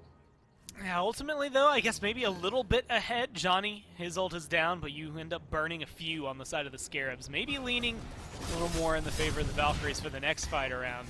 With Ducky making the rotation over here, SOT's over here as well, so both solo laners making the full rotation. But I think with Ducky here, especially with the 2-level lead, feels a little more confident in his capabilities to run forward and maybe create some space for this team. The Valkyries trying to group up, figure out a good way to crack the shell that is this Gold Fury. I mean, both the Scarabs and the Valkyries have been dancing around the left-hand objective, but it's just so awkward to try and engage on if you don't get a lot of kills. The peel has been just too solid, and once Baronic's ult is back up, which is just a few seconds from now as it stands, it's going to be just as difficult if he continues playing the way he has been. Here we go again. Gold Fury below half. Of course, the Valkyries, though, they have the Oracle Vision. Ducky coming in, but it's too little too late. Scarabs have finally purchased that Gold Fury. Veronic firing off that through space in time just to give everybody a portal out. Will end up working out nicely. The Valkyries walk away nearly empty-handed, though actually would like to walk away at this point. Beat down from Zero. Solar Patrol in, has that cavalry charge. Zero's using the CC immunity, but still not going to be enough. That's his Aegis, his beam, and Raffer's ultimate. And still, the Scarab surging forward. Raffer nowhere to go. Caught trying to save his mid laner. 5 deaths for him in the first 18 minutes. That's half of the Solar Scarab's kills onto the support. It looks like the Scarabs aren't done yet using that sustain from Solar Patrol's Guan Yu. Thinking about pulling this Fire Giant. Of course, 3 members still up from the Valkyries. Fire is the call from them, as Johnny still has his ultimate, and Zero's walking in with his ult as well. Blink in from Ducky, looking for Baronic. That forces Baronic's beads. Aegis forced by Johnny, but help is on the way for the mid laner. Solar Patrol and Layers surging forward, and they're going to take down Zeros with ease. Baronic still lurking on the backside. Fire Giant no longer the target for the Solar Scarabs, but it looks like they've gotten another kill for themselves. I mean, being able to get anything after you get a Gold Fury, like, they're still riding the high of winning those objectives. Baronic. This could be the time to turn it around. Johnny's going to go back in. Zapman goes down. Baronic manages to stay alive in the back. That's good. At least signs of life from the Valkyries, right? I mean, they are down 3-11 in terms of fighting. They haven't really been around. But Pyromancer goes the way of the Scarabs. Gold Fury goes the way of the Scarabs. A lot of this map and control, 8 more kills than the Valkyries, all on favor of the Scarabs. They have like 1,000 gold lead. Like, that's almost nothing considering what they've been able to accomplish. In fact, the experience is still heavily in favor of the Valkyries. I don't know how they managed that one with the way things have been going, especially with those last few kills. I mean, Raffer's ult, unless they were using it for movement speed, like that was questionable in that last fight. I think there's a couple of things to clean up here for the Valkyries, but the fact that they're still so far in this, a level lead in solo, 2 in the jungle, you might be down 2 in mid, but you've got 2 over there again for the carries. It just feels like even though the Scarabs are technically the ones winning everything, they don't have anything that's actually helping them win the game yet. In fact, they have less towers on the map. By all standards, they're really not doing much. I mean, this is back-to-back games where Layers has gotten a really solid lead for himself in the jungle and then been down in farm. 5-0 and 3. If you're going to spend this much time trying to make plays happen, I think the plays have got to happen. It's taken too long to materialize a lot of the time for the Scarabs. But 5-0 and 3 for both your mid and your jungle, certainly not all bad, and they've won every skirmish so far. We'll see if that trend continues as the Valkyries for the first time grouping up in earnest and being the initiators on this Pyromancer. Emilito nice and strong in his point in the build. Solar Patrol gets abducted back in, but very little damage coming his way. Ducky now in an awkward position, but not too bad. Gonna have to use 72 transformations to get back. And the Scarabs get around the corner and actually steal away the Pyromancer from the Valkyries. Nicely done. I believe that was Zapman who made it happen with the Kernanos. The Curse Donk's still available there for Raffer, so I think they want to fight. At least as long as that relic is up, they're willing to fight, but having to use his blink as the disengage, losing what felt like a guaranteed Pyromancer for yourselves as well, giving a little more of a lead and a little more cushion for the Scarabs to continue playing the way they have been. The focus over here, like Fire Giant Pit, the Valkyries aren't leaving. I mean, they could definitely go for not even a Hail Mary play, just a regular play trying to scoop this up or force the Scarabs into an awkward fight. Veronic's already used that through space in time, and Ducky is disrupting in the back line. Layer's going to exchange places into the backside of his own as Solar Troll in trouble. Ducky's going to be able to knock him down, and now Johnny into the back as well. Layers is toast. It's a shutdown onto Layers. That's his first death of this contest. Ducky going to beads the slow from the threshold just to make sure Veronic doesn't have an easy exit. He's still got his Portal Hill exit stage left. Johnny's still hunting. He's got the blink. Meanwhile, on the right-hand side, Emilito cut down to size by Zapman. Losing the Hunter does matter, but it looks like the rest of the Valkyries are on the way back. Inbound, and Zapman in some trouble. Make that just Zapman in some trouble. Johnny's rejoined, and now they can turn their attention to the Sobek. Don't think they really need this one, though, Gore. They have handily won this team fight. Yeah, making things, killing off Layers or Baronic is going to be worthwhile for you. Killing off both would be ideal. You're not quite able to get it. Baronic's just too wily as it comes through. I think I compared him the other day to the Roadrunner. He's just too difficult to lock down. He's literally running through holes in the wall that if you try to do, you will flatten yourself out like Wile E. Coyote. It is just so difficult to lock down Baronic, which makes sense. He's 5-0 and 3. He's having a good game, and his portals have been on point. I'm surprised they didn't try to put a little bit of pressure. Their health bars were a little low, but maybe could have scooped up a Fire Giant there. Probably too risky to try and break it. But Baronic and Inbound, both without their ults at the time, and the only ones alive, maybe could have been a wide opening for the Valkyries. And it's small plays, right? If you have Johnny who tries to chase down Baronic after he goes through that portal right there at the tier 2 and mid, instead of dashing left after Baronic, maybe he dashes right. Maybe they get there in time to help Emilito or pull back a couple more kills, cut off the Scarabs while they hurt the most. Now they have to win another flat fight or just burn down Inbound the way that they've been killing off Raffer. That's the other thing. Raffer, that Scarab's Blessing has been used on himself more than pretty much any of his teammates. I'd like to see what he can do if he's not the first one getting burned down. Oni Fury down for the Valkyries. Now they've got an opportunity to leverage those super waves. They'll be pushing each lane. I gotta say, I mean, game one, Ducky got off to that, he had the double kill start. Makes sense to me that he's ahead all game. With both solo laners on a complete island, he has really been ahead of Solar Patrol all game long. You look at where Sot is in the damage department. He has not been a real impact so far in that regard. Surely the healing has mattered for the squad, but been a bit of a slow start to the season for Solar Patrol, and when you look at having double rookies on your team, think that the Scarabs kind of need that right side of the map to be pretty solidified. definitely has the potential over there for Solo Patrol. Just been a little bit surprised at the beginning of the season for him. There's got to be a step, something between rookie and veteran, right? Because that's kind of where Solo Patrol exists, where he played in the Pro League for a little bit last year, spent a lot of time down there, actually demolished in the SOC, and was able to make a good run. Inbound now in trouble as they get aggressive. But, you know, you look at the other side, Ducky's the one kind of helping lead the way right now, 1-0-2, had a great first game, and with the way he's playing, he's going to be able to zone out.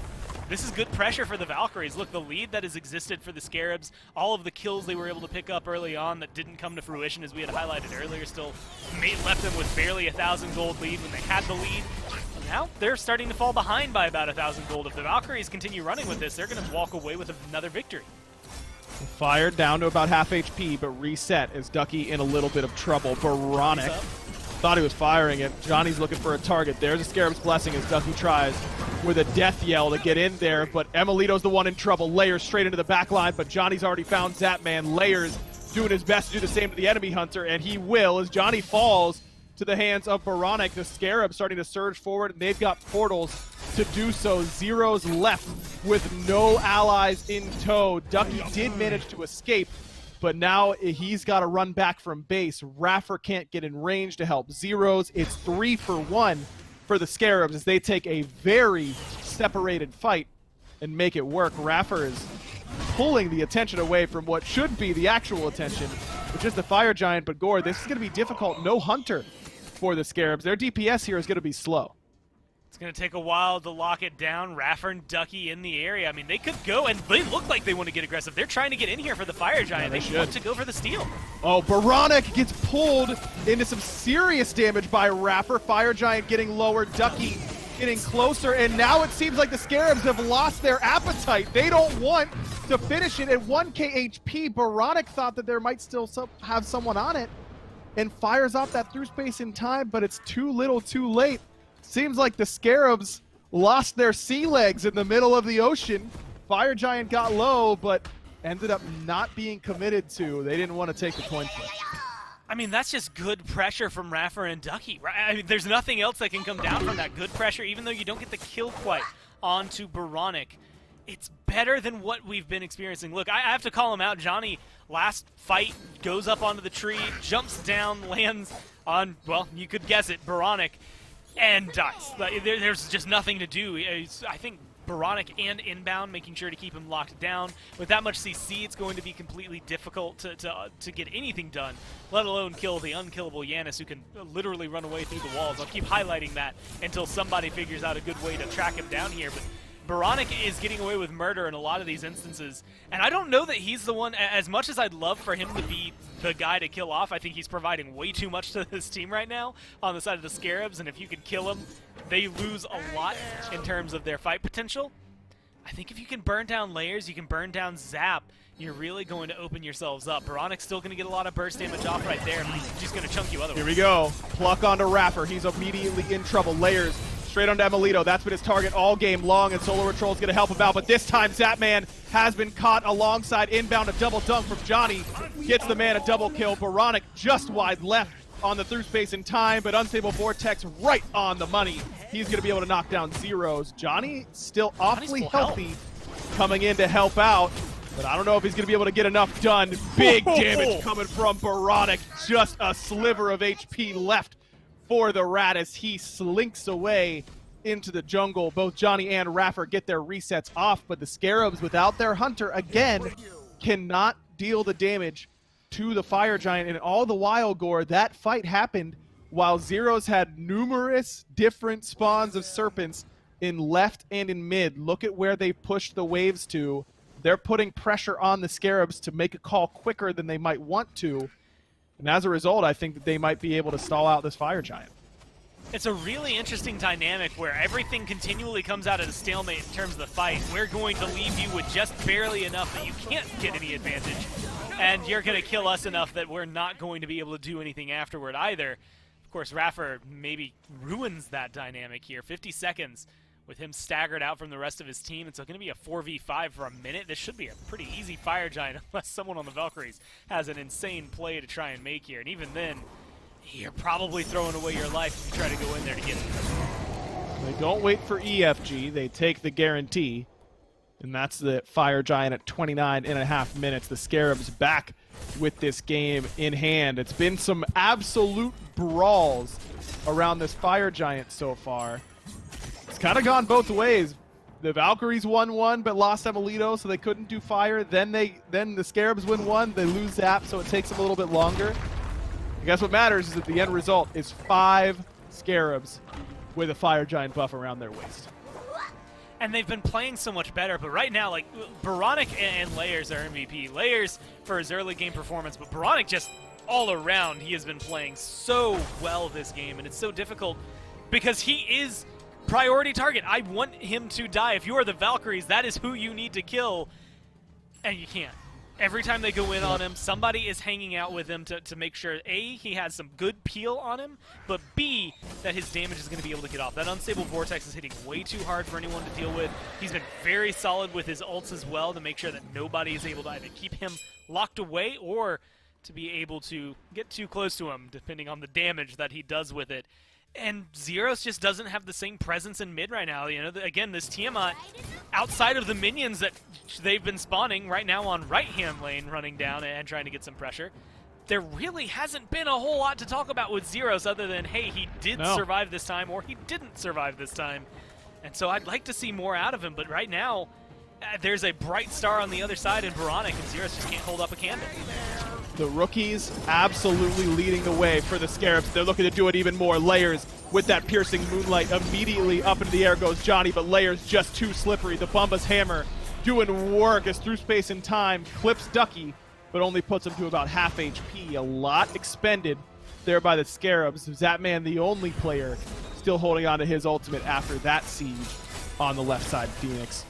But the moral of the story is that the Scarabs got the Phoenix. Speaking of, look at that right-hand side. Multiple waves going in, and that's why the Valkyries are chasing out, but the Scarabs are willing to try and end the game right here. Stun onto Boronic, and Boronic goes, you sure you want to be here, dog? Because I don't think so. An Unstable Vortex right to the dome puts Johnny down for over a minute, but this right side Phoenix looks gone to me. Another wave coming in. That should get the right side Phoenix, and indeed it falls. The Scarabs seem undeterred. Mid-Phoenix is the focus for them now, and they're going to be able to get it. Boronic waiting in the wings through space and time, nearly up. What is the call for the Scarabs here, Gord? They decide to back up. They don't go for the Titan, and maybe even more importantly, they aren't going for that right side Phoenix either. So in that position, the Valkyries trade Johnny's life for an off Phoenix. That seems pretty worth it to me. Yeah, at the end of the day, the map state, you have 2 Phoenixes down. That's difficult to deal with. 32 minutes in, it is not very fun to have to deal with this. But because of the minions, I mean, look at that. 3/4 health on the Titan. The lowest Titan in the game is the Scarabs, and they're the ones who are controlling everything. There's still 2 tier 2 standing, though, so the Valkyries probably have a little bit of focus to try and knock those down and give themselves some sort of lead over here. Or not even lead, I guess, equalization of the map in mid and left. But that right-hand Phoenix is crucial to keep them alive in this game. Otherwise, they're surviving on life support. Right now, they are still at least awake for the time being, trying to fight back into this. Fire Giant's going to wear off in a second anyway, so not much the Scarabs can do in the next 15 seconds to really change that. Then we have to start looking at that respawn timer. About a minute out, going to have plenty of time to push back Fire Minion waves, and with the way Zeros has been playing, this is actually what I was liking the most. Not only are you getting a lot of pressure in right and getting a Phoenix because you can spawn those minions, but you're going to slow down the Fire Minions pretty heavily on the left-hand side.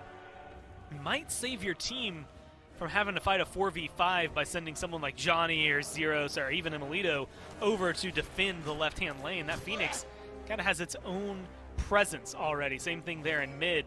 And that's a big win for Tiamat. Again, 1-4-3, maybe not doing too much, but pushing these waves and at least keeping them stalemated away from the Phoenix, away from the Titan. That's going to help keep them in this game and in this fight when this Fire Giant respawns. Well, Enhanced Fire Giant is the call now. It makes it a lot harder, and Zero's Serpents have despawned on the left-hand side. He's going to need to go back to base to place another portal to handle those, or someone from the squad is going to have to handle those. That wave, combined with the one after, would eventually put significant pressure on the Titan. It seems like they realize that now. It's Emilito tasked with going back to base, and the Scarabs might have heard that recall going off. Left side Phoenix is close to coming up too. I'd like some patience here for the Scarabs, but who needs that when we could burn down the EFG? They do know that Emilito's on the left-hand side, so this call makes sense in that regard. Pluck onto Rapper. That's been the start of a lot of these fights. EFG down to below half, but it looks like the fight is the call for the Scarabs. Ducking into the back line onto Baronic, and he gets zero work done there. In fact, only has to use his ultimate. Johnny in a similar boat. Emilito has gotten that Phoenix wave pushed out a little bit and is now starting to rejoin the fray, but it might be too little too late. Through space and time, puts the Scarabs right on top of the enemy backline. Rapper's already gone. Ducky gonna be soon to follow. The front line is gone for the Valhalla Valkyries, and now the Scarabs get to feast on the EFG as their reward. Yeah, not much you can do. Johnny used his ult as well, so it's not like you're gonna be able to find a good end there. The EFG, look, your Phoenixes are weak. You've got fire minions still pouring down that you have to deal with, especially there in mid, but another wave over there on left that Emilito can push back. With 30 seconds out, no front line, I mean, this feels really good for the Scarabs. You can just run it down, take your due diligence, knock down this Phoenix a second time, make sure you wait for that to respawn, and then go for the Titan, but it looks like they might just be running straight through. Why wait any longer? The Scarabs looking for their first win of Season 8. Zeros gets chunked, but a huge dunk coming from Johnny might be enough to turn the tides. Never mind, it's not.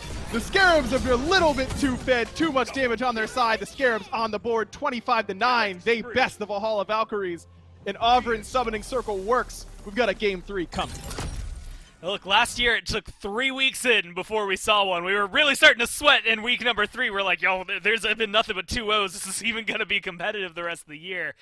Well, luckily the Scarabs answered that one early on for Season 8. This has been phenomenal. I mean, that was good. Again, a couple of fumbles, definitely not the cleanest, beginning to end for them, but they hit a stride at a certain point. We're really tearing apart the front line.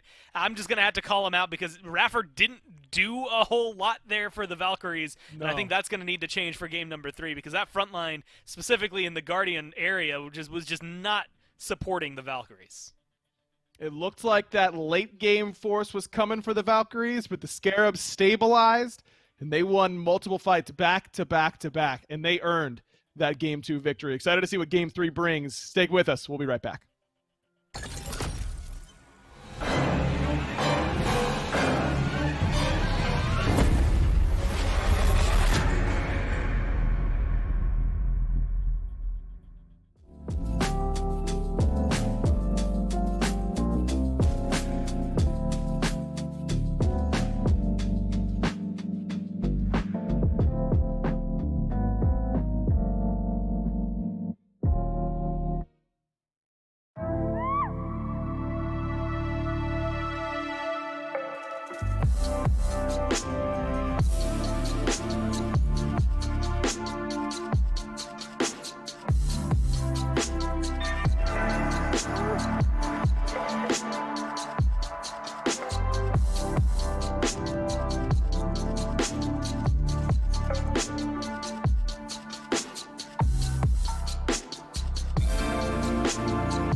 Finally, the line has been crossed for the Solar Scarabs. They're able to get themselves their first win of the season here in season number 8. And Mifflin, I gotta feel like this is a bit of a coming out party for Baronic and Layers out of the jungle. Or it was such a good performance after a string of probably for more so for them than maybe anyone else, disappointing performances in their first few games.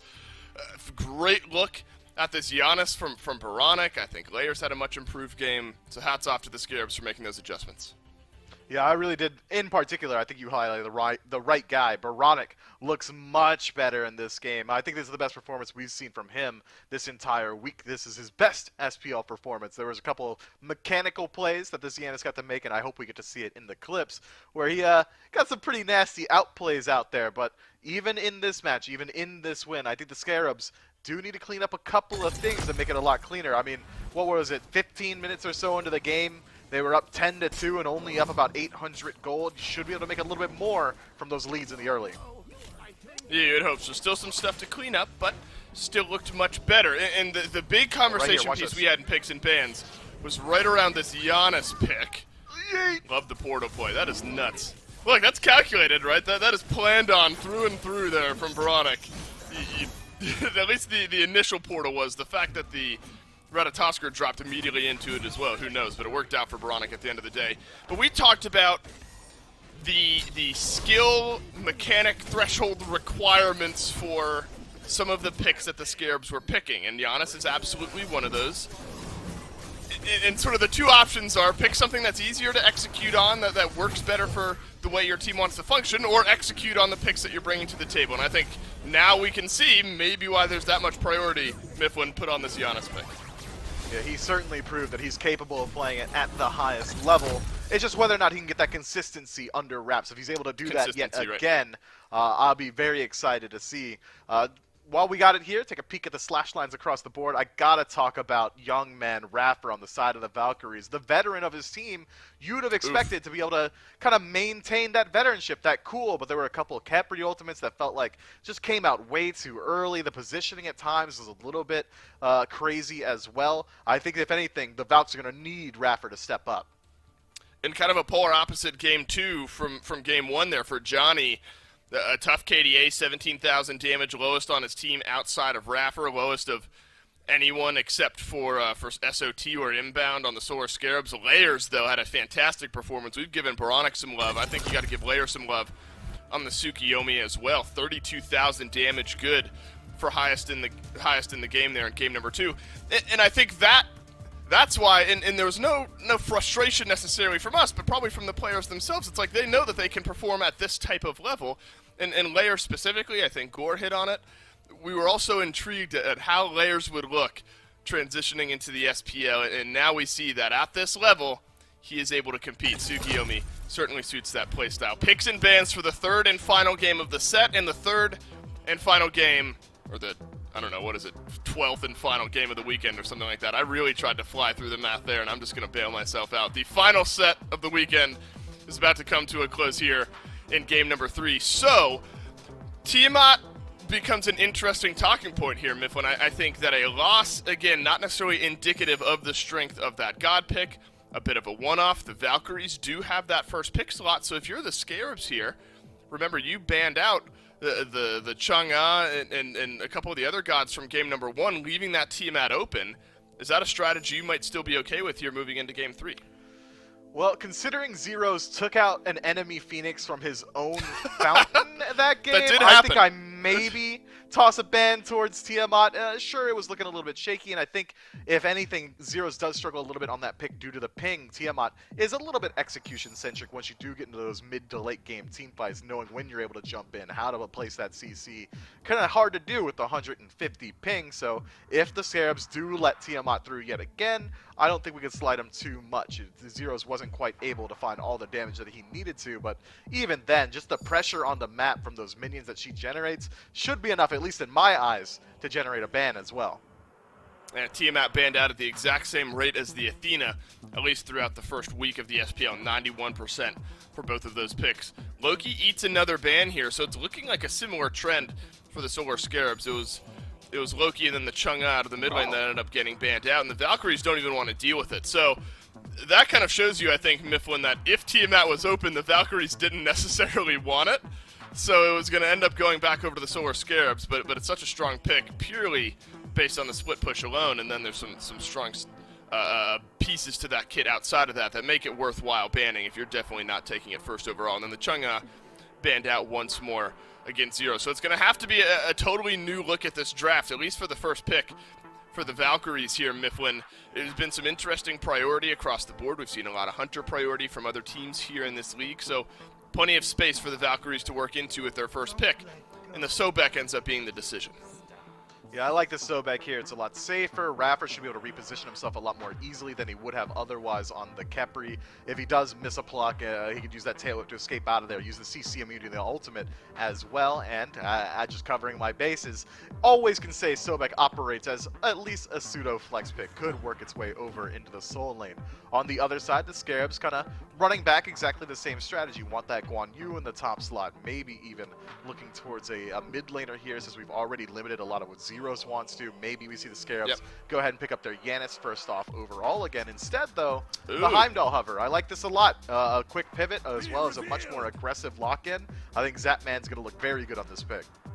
That's right. Heimdall has been banned out a couple of times throughout this set, so Zapman's going to get to show us what he's able to do on this pick. So strong, Mifflin, especially if you end up going into that crit build, which it's what Twitter's all abuzz about at the moment, is these crit builds on these Hunters, and Heimdall absolutely one that can make great use of those mechanics, especially with those big, massive, chunky auto attacks as the game goes on. Get yourself a Deathbringer. And the front lines, back lines alike are going to be a little bit nervous going toe-to-toe with Zapman on the Heimdall once the mid to late game arrives. Sun Wukong over to Ducky. Ducky had a fantastic game on this pick there in game number 1, so I'm not surprised that the Valkyries are going to bolster their front line up with the first couple of picks, round things out with Ascilla there in the mid lane for Zeros. It's a high execution mage. You got to be able to hit those I'm a Monsters, those Sycoms from a range. Going to be very difficult to do from across the pond, but I think Zeros is certainly one that's played this god plenty of times. Maybe the muscle memory be able to carry him through some of these harder internet issues. I like this draft from the Valkyries in general. I mean, as you already said, Duckies look very good on the Sun Wukong. Sobek incredibly safe, and Scylla a nice damage core for their team. But what are the Scarabs going to do with their top 3? They could go towards the Yanis here if they want Baronic to reprise that performance, and if they don't, it'll likely get banned out. So what do? Make sure Baronic's comfy, get him that Yanis yet again. Wow. I mean, this is something to explore, I think, as the season and as the phase goes on, Mifflin. I mean, it feels like sort of feast or famine from what we've seen from Baronic, doesn't it? Where Hurrywind, a 2-for-2 performance on this Yanis. You'd argue, you know, maybe 1-1-1 for Baronic so far. One where the game just didn't quite suit it. One where Baronic didn't look great, and then a fantastic game there in the Giannis in our previous game here in this set. So Sora Scarabs happy with taking that chance, because now I think that floor and that ceiling have been shown by Baronic, and so we'll get a Giannis one more time here in game number 3, a pivotal game 3. I mean, this is a hard league to play in and week out, and you do not want to fall too far behind in the standings too early on here. So getting a win over the Valkyries to go 1-1 on this weekend would feel great for the Solar Scarabs. A couple more bans roll through, a couple more targeted at Johnny on the back end of the Scarabs. Second wave of bans, and then a Kuzenbo Mifflin for the first time picked or banned here in Season 8. Yeah, I like Kuzenbo into this draft a lot. I mean, backline disruption galore. Make sure you're able to rip that Beyblade all the way through what the Valkyries are looking to do here. Interestingly enough, I'm surprised Johnny likes to go back towards that Ratatasker. Wasn't the best performance on it in Game 2, but it was also off to a pretty rough start. Again, 14 minutes in, it was 10-2 in favor of the Scarabs. So if the Valkyries were able to get off onto the right foot, I'm sure Johnny is very much capable of playing this god. So far, so good from both teams, but this Solar Scarabs draft is looking incredibly strong, man. That front line is going to be really hard to deal with. Yeah, the Kuzenbo, I think, just throws a bit of a wrench into the mix here. The control on the front lines, maybe not something that the Valkyries were expecting later on into the draft. Jingwei to round out the full 5 here for the Valkyries. Good pick for Emilito, able to stay somewhat safe. It was a very difficult game for both of the duo laners for the Valkyries there in game number 2. So a little bit of a change up there for Raffer, and then Emilito will stick with the same pick there in the Jingwei, but the Valkyries elect to pick that a little bit later on, get some of those priority picks online first, realizing that the Jingwei might still be available later on down the draft. And then another low pick rate pick here to round out the draft for the Solar Scarabs, Mifflin with the Robin. I like Robin here. I mean, it fits their identity. Already they've got an incredibly strong front line, dive, composition. Robin going to be able to do exactly what the rest of his team is doing. Hold that W key, close gap on his zeros, and try and shut him down from there. Even Jingwei going to have a hard time escaping, even with the airstrike that Robin Ultimate should be able to chase her down more times than not. My main concern for the Scarabs draft already is that they are, again, lacking on AoE damage. If they do start to fall behind, how are they going to be able to defend their Titan? Right. How are they going to be able to defend their towers? They don't really have the capability to stop a push from the Valkyries easily. It's going to be very, again, execution-centric, and consistency so far has not been the Scarabs' strong suit. On the other end, the Valkyries, I'm concerned about the ping. I'm concerned about how well Zeros is going to be able to land these abilities throughout that ping. I'm concerned about a lot of things. But it's yet to be seen. Both teams come away with pretty strong drafts. Well, you look about you look at the Scylla then. You bring up Zeros, you bring the Scylla. So ping notwithstanding, the draft built around the Scylla. I know ping is not a fair thing to say when you're talking about hitting difficult to hit skill shots like a few of Scylla's abilities are. Is the setup that you see on this Valkyries draft around that Scylla, you think strong enough to give Zeros a bit of an edge? Oh, absolutely, man. Between Sobek, Sun Wukong, and even Ratatasker, there's so many things to set up this Scylla. Rat Dunk into stun should almost always work. Failing that, let's say they have beads. Well, they don't anymore. Cat form, all right, let's I'm a monster off that. Or even a Sobek pluck as well. There are a lot of tools here that the Valkyries can use not only to burn beads, but also to find some kills. Avrin requested it on Twitter, and we all reap the rewards. Game number 3 between the Valkyries and the Scarabs. Aggro and Gormizer, it's all yours. Thank you, Dave and Mifflin. That's right, Aggro and Gore here to bring you the final set of Week 1 of the SPL, and boy, it has been a doozy to watch. Plenty of awesome picks and strategies, some nail-biting ends, and now our first Game 3 of the season. Gore, I don't know about you, but I'm surprised about Johnny going back at a time. You look at the difference between the impact that he had on the Loki in Game 1 versus the Rat in Game 2, pretty different. Yeah, it was drastically different. I don't know if this is going to be the pick, the end-all, be-all. Maybe it gets off to a better early game start here, considering we won't have layers on the Tsukiyomi. Kind of dominating on the other side made things a little more difficult for that Ratatosker to shine pretty much any turn of the corner, but it just didn't seem to come up. I mean, early on, it wasn't necessarily a lack of rotations or anything like that. Baronic straight up outplayed him over there in duo lane when he tried to get one dunk down that could have potentially turned things around for him. And so either Johnny needs to pick up the pace a little bit faster this game to make this Ratatosker work, or we're going to be watching the jungle hit pretty much the same wall. We've already seen, just based on Game 1, we know that his top end is still there. It's just whether or not this Rat is going to be the pick for him. We'll see if he can turn that around. Also looking for Raffer to have a better performance. He's back on the Sobek. Inbound looked very good on this pick in Game number 2. Raffer really struggled on that Kepri in particular. And already off to a better start. There were plenty of fireworks over here in the duo lane through the first 2 games, even through 1.5 minutes. This game feels a little bit slower paced, probably intentionally by the Valkyries. I mean, this is something they would like to not have slip out of their hands pretty quickly here. I think even with Sobek Jingwei, I mean, something you could be aggressive with. Kuzenbo is definitely going to want to run the show as well. Right now, inbound, very similar to what we've seen pretty much each time in the duo lane. It's going to be the supports. Someone over here, I would bet money, is going to be the first blood that ends up going down. Just the way they've been playing screams that they want to continue getting aggressive.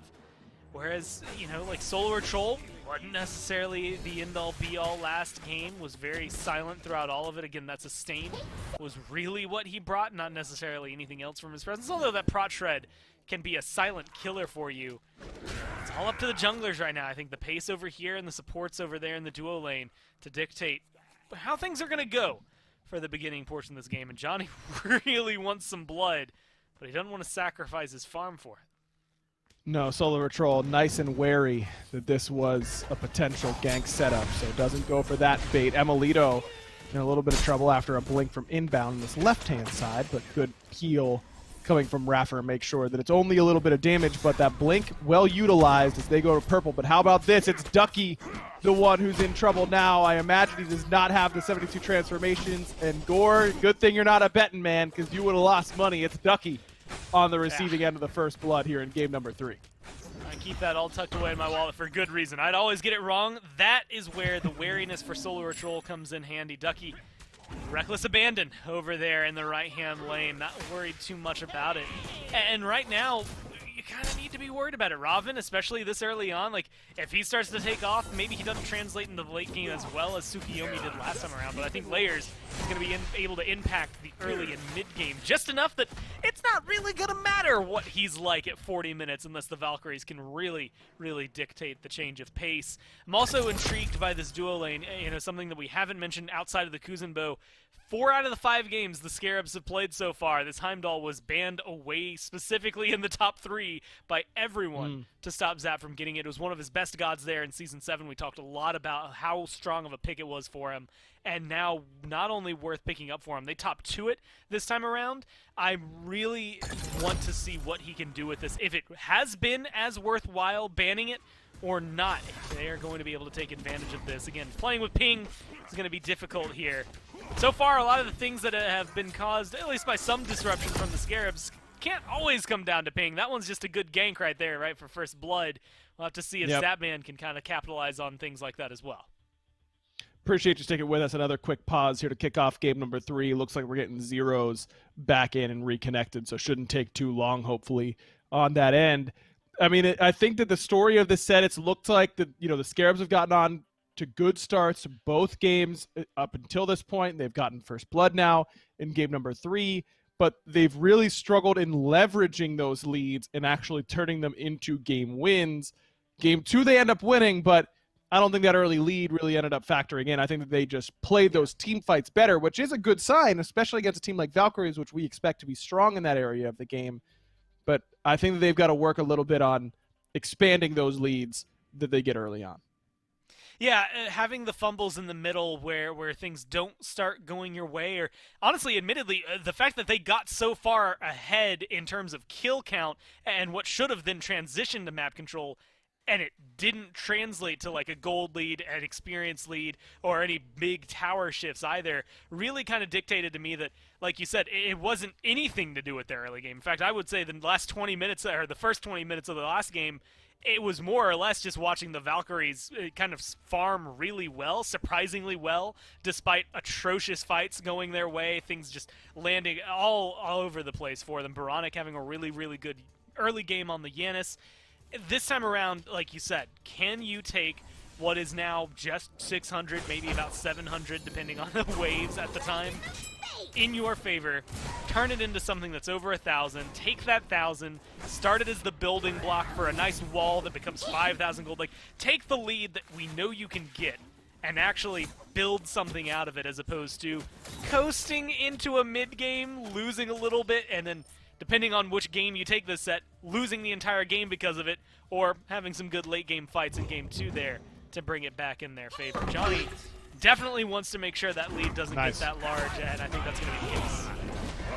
Johnny's in trouble and just barely gets into Yggdrasil. That through the Cosmos Ultimate finished channeling at just the right time, but he did get the purple buff for that ultimate, so it seems like a worthwhile rotation to me. I'm sure he's not too upset about that as Solar Patrol tries to come in and strip away from farm from Johnny for daring to wander over towards the duo lane. It's another 800 gold lead or so, 4.5 minutes in for the Solar Scarabs. I was going to ask if it was going to be a blue buff invade maybe onto Ducky, but with Layers positioning, I don't know if he'll be able to make it there in time. I do think the Scarabs have done a good job of leveraging this Yanis ult early in games in order to help make these rotations a little bit better. I think I saw Wraithen on Twitter in between the games call him Barana Wind. Just a nice shout out first off to Hurwind and how stellar his Yanis play has been, but really credits to Baronic for making it look good now, trying to get aggressive. Blink in from Layers. Johnny already dead. What a combo there. Through space of time, clips on the way out and make sure that Solar Patrol is going to have a way to get away from that Somersault Cloud. And hand delivers inbound in towards the blue buff to make this invade that much easier. Ducky gonna try and steal it away and did not end up doing so successfully. So Johnny takes an early spill, layers on the Robin, getting involved early and often. And this is when I think about how the Scarabs want to play. It's a lot around duo lane, of course, and Zapman and his veteran leadership. Yeah. But I think that just letting Layers spam gank and hope that he can get ahead that way is a real option for you. And it's working out for them so far. Inbound takes about half of his HP walking in, but Raffer does not want to pull the trigger on the pluck. The last game, though, we did see kind of work not only for Layers, but also against Layers, right? He got a little bit of a lead, and then he spent so much time looking for those fights. He ended up falling, what was it, about 3 levels behind Johnny. Luckily for him, it didn't end up making a big difference. Maybe did kill him off in a couple of those late-game team fights more often than he would like. But ultimately, he still walks away with a dub and keeps the set going. I think that Boronic, this is becoming a must-ban. I mean, I'm starting to look at the way he is playing this. Again, positioning for the portals like you had highlighted in Game 2, as opposed for the damage. Lucky that he hits the damage on that last ult as well, but just trying to make it so that either Inbound can get in there or SOT can get out. They can decide what to do with those portals based on the way the fight is going. And that's the level of play I like out of Yanis more than I think of an Unstable Vortex hitting a lot of damage and looking really good. Using your portals, literally thinking with portals to call back to some of those old games. It's just solid for Boronic here. Whirlwind is another player that does it really well. That's why this pick can kind of feel like the linchpin that holds things together here. If the Scarabs start doing some fakies where they start pushing down a left-hand Phoenix and then use the ult to get over to right-hand side, I'm just going to have deja vu. It feels so good for Boronic to play this pick. And right now, I don't have much to change about that. In fact, if anything, the Valkyries are the ones that have to figure it out. They weren't able to chase him down successfully last time around. Zeros wasn't able to get much damage out. Maybe that's what this Scylla is an attempt to try and lock down Boronic a little more securely. Good damage onto both Raffer and Zeros as a blue buff invade again attempted by the Solar Scarabs. Hasn't been successful quite yet, but they did get Ducky's ultimate. Johnny looking for Boronic on the potential rotation. As Boronic just misses the through space in time, that should have been a kill off Johnny being too aggressive, but Boronic's handling his own in the 2v1 here in mid. Has to use the Purification Beads to do so, but still not too bad, as now he's looking for more, because look at Layers' positioning coming in between the towers. I'm a Monster used by Zeros, but that's not going to stop Layers. Easy kill for him. All 3 kills in the Scarabs kill column, courtesy of the jungler. And this Robin's starting to get a little out of hand. Level up, but like you said, all 3 of the kills on his side. I expect to continue seeing Layers get aggressive. Use the lead. I mean, he was one of the deadliest junglers that we had throughout all of last year in the SCC, and I expect to continue seeing him pretty much on this pathway. Johnny not having the same impact right now, didn't have the same impact last game. That Loki took a long time to get online, but we've kind of noted between the 2 games, Ratatoskr, it's not really the one that you're sitting on for 20 minutes and then popping off with. So maybe he needs to get a little more proactive, start looking for some of these ganks. Maybe at the end of the day, it's just going to be Layers' turn to run the show, and hopefully as the Robin starts to fall off, that's when Johnny can really step up to the spotlight. But as of now, until Zeros is able to hit, I think, a good amount of damage and find some good lockdown with the help of Raffer and Johnny, this mid 3v3 is definitely in favor of the Scarabs, and it's going to continue to do so. Layers keeps looking for these fights. Yeah, he's got plenty of damage from this position. Pluck is good from Raffer, and Layers immediately wants to back it up. Has Mystic Rush available. Zeros without that I'm a Monster. Not too interested in stepping up for more damage. Crush already on cooldown, of course.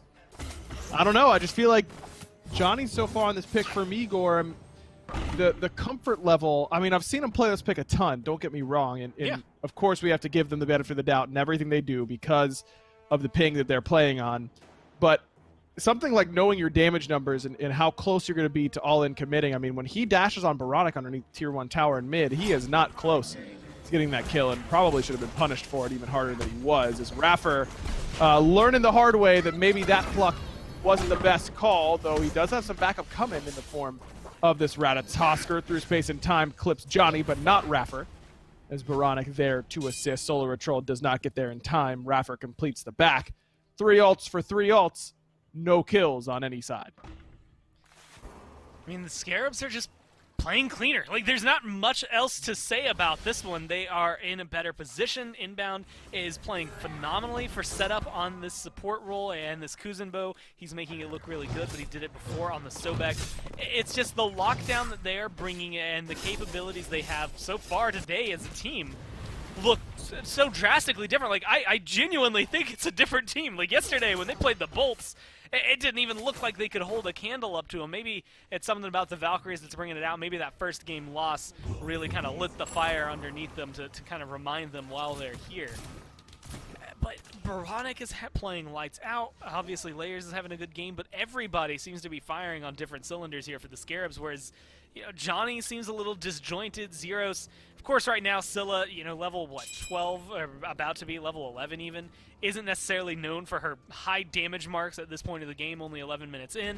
So it still has some time to marinate here for the Valkyries, but this is a really good start for the Scarabs. If they can, again, take the pace that they've kind of made, about 2,000 gold at this point that they picked up, and push it to the limit as hard as you can. Get everything on the map and take advantage of it. You're going to be able to win this one a lot easier than the last game, and you're not going to fall back and behind as quickly as you did in game number 1. I like the way they're playing. Inbound in trouble, has to use his ultimate. Zero's ultimate does little more than just annoy. Inbound Does is he get a through space and payment time. for every person he hits with his ult? Nailing it. Again, Boronic goes off, and Layers is the one to clean it up. All 4 kills go Layers' way, but Boronic is making it happen in the mid lane right now. Another perfect ult in terms of portal usage and damage maximized. It's really starting to find his stride on this Giannis. And now the rookies continue to impress for the Solar Scarabs. Gold Fury is up, but not the call for the Scarabs quite yet. They've got buffs to take instead. Zero's forced away from his own red, but Inbound the only one here for now. Layer's going to show up and does end up helping to confirm. Johnny not far behind, and Inbound's a little bit low, but gets the express route out. Johnny going to use that through the Cosmos, looking like they want to chase. This feels like their best opportunity, and Layers has to blink and Mystic Rush away. That's the last of his available mana. That doesn't seem to stress him out too much. He's good to go from here. Inbound, maybe not so lucky. Finally, the Valkyries get on the board from Johnny and Ducky combining to take down Inbound. I think we need to get legal to look at Boronic's contract. I think somewhere in there's like an amount per 1,000 damage or an amount per ult hit on Giannis that he is going to be getting as a bonus, because it's too solid. Every fight that it's being able to connect. Even now it's looking really good. Oh man, he almost stole away that Gold Fury, but was just short. Valkyries do get the Gold Fury. Johnny's basic attack, the one to get it done, even with Solar Patrol there to help out. So the Valkyries get a big pick. I mean, it takes them a little bit to get off the mat, so to speak, but they do so in a big way. A kill onto Inbound. The rest of the Scarabs they knew had to back. A smart call to pull that Gold Fury, and they secure it. Being able to pick it up after a good zone. Again, just equalizing a little bit. This is where things have been shaky for the Scarabs the entire time. You're able to get these kills. You're finding a little bit more on the map this time than Game 1 and Game 2. Each time they were able to get an early lead for the first 15 minutes, maybe even 18 minutes. But it was around a Gold Fury, I think it was in Game 1, that the Valkyries really started to turn things around for themselves. Even though here it doesn't equalize the gold, it takes it down to 1,500. That's manageable, if anything. It's not as much when you split that across 5 people with 300 gold. It's a few wards, maybe a couple of potions, depending on where they want to go for it. Not enough to really make a big difference. So the Scarabs have to double back down, because even though it's 4-1 in terms of kills, all 4 of those are sitting on your jungler. It hasn't translated into as much on the map as I would like. You need a couple of towers, a lot of them at half health, but you need to be able to find a little bit more. Look for the Fire Giant, get this Oni Fury when it respawns, although albeit in, 3.5-ish minutes from now. You need to start thinking, I think, a little more forward for the Scarabs, not just what can we do here and now, but when do we do it and how can we translate it into a successful objective right afterward. Well, they've done a good job of trying their best, because they just got both purple and red in back-to-back respawn cycles. That's what you want to be doing. And I like the answer from the Valkyries. Go and get a Greater Scorpion on the right side of the map, but that's the only option they really have to them because that left side seems to be dominated by the Scarabs. Look at the level advantage in the mid lane right now. 3 levels for Boronic over Zeros. Only been a part of 1 kill, it feels like, but he's still absolutely been dialed in on this Giannis again in Game 3. I mean, it's just difficult to play against someone when they're in this kind of zone, right? Literally, it's the zone that you would see typical athletes enter it, and then it becomes difficult to deal with them.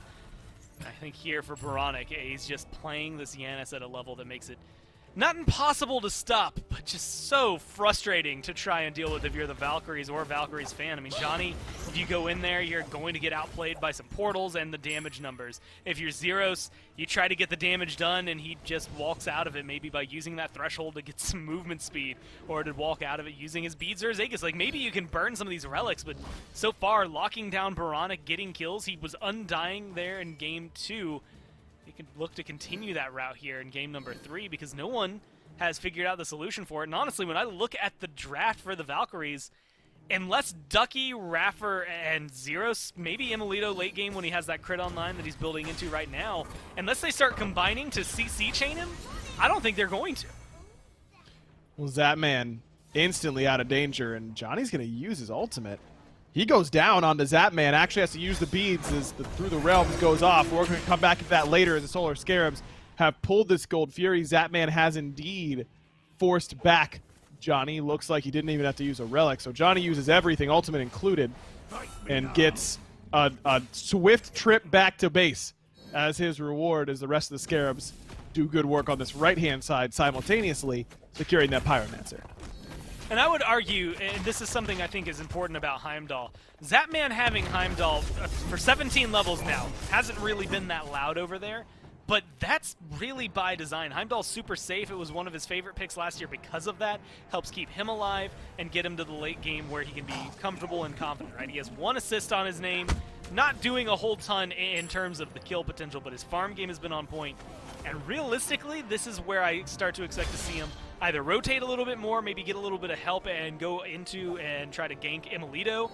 But realistically, the fights that are coming up around the Oni Fury over here on left, that's where Zapman's going to start shining. I'm a little worried for the Valkyries once this carry starts to come in there because everybody else has already been playing well. Now you get Zap on a god that has been intentionally banned away from him for 4 games so far. And it really starts to feel like a worrisome concept for the Valkyries. Johnny's going to have to figure things out. Doesn't even have his ult back. The Oni Fury is going to be spawning here. For the Scarabs, it seems not necessarily like a sure thing, but a really easy fight to pick.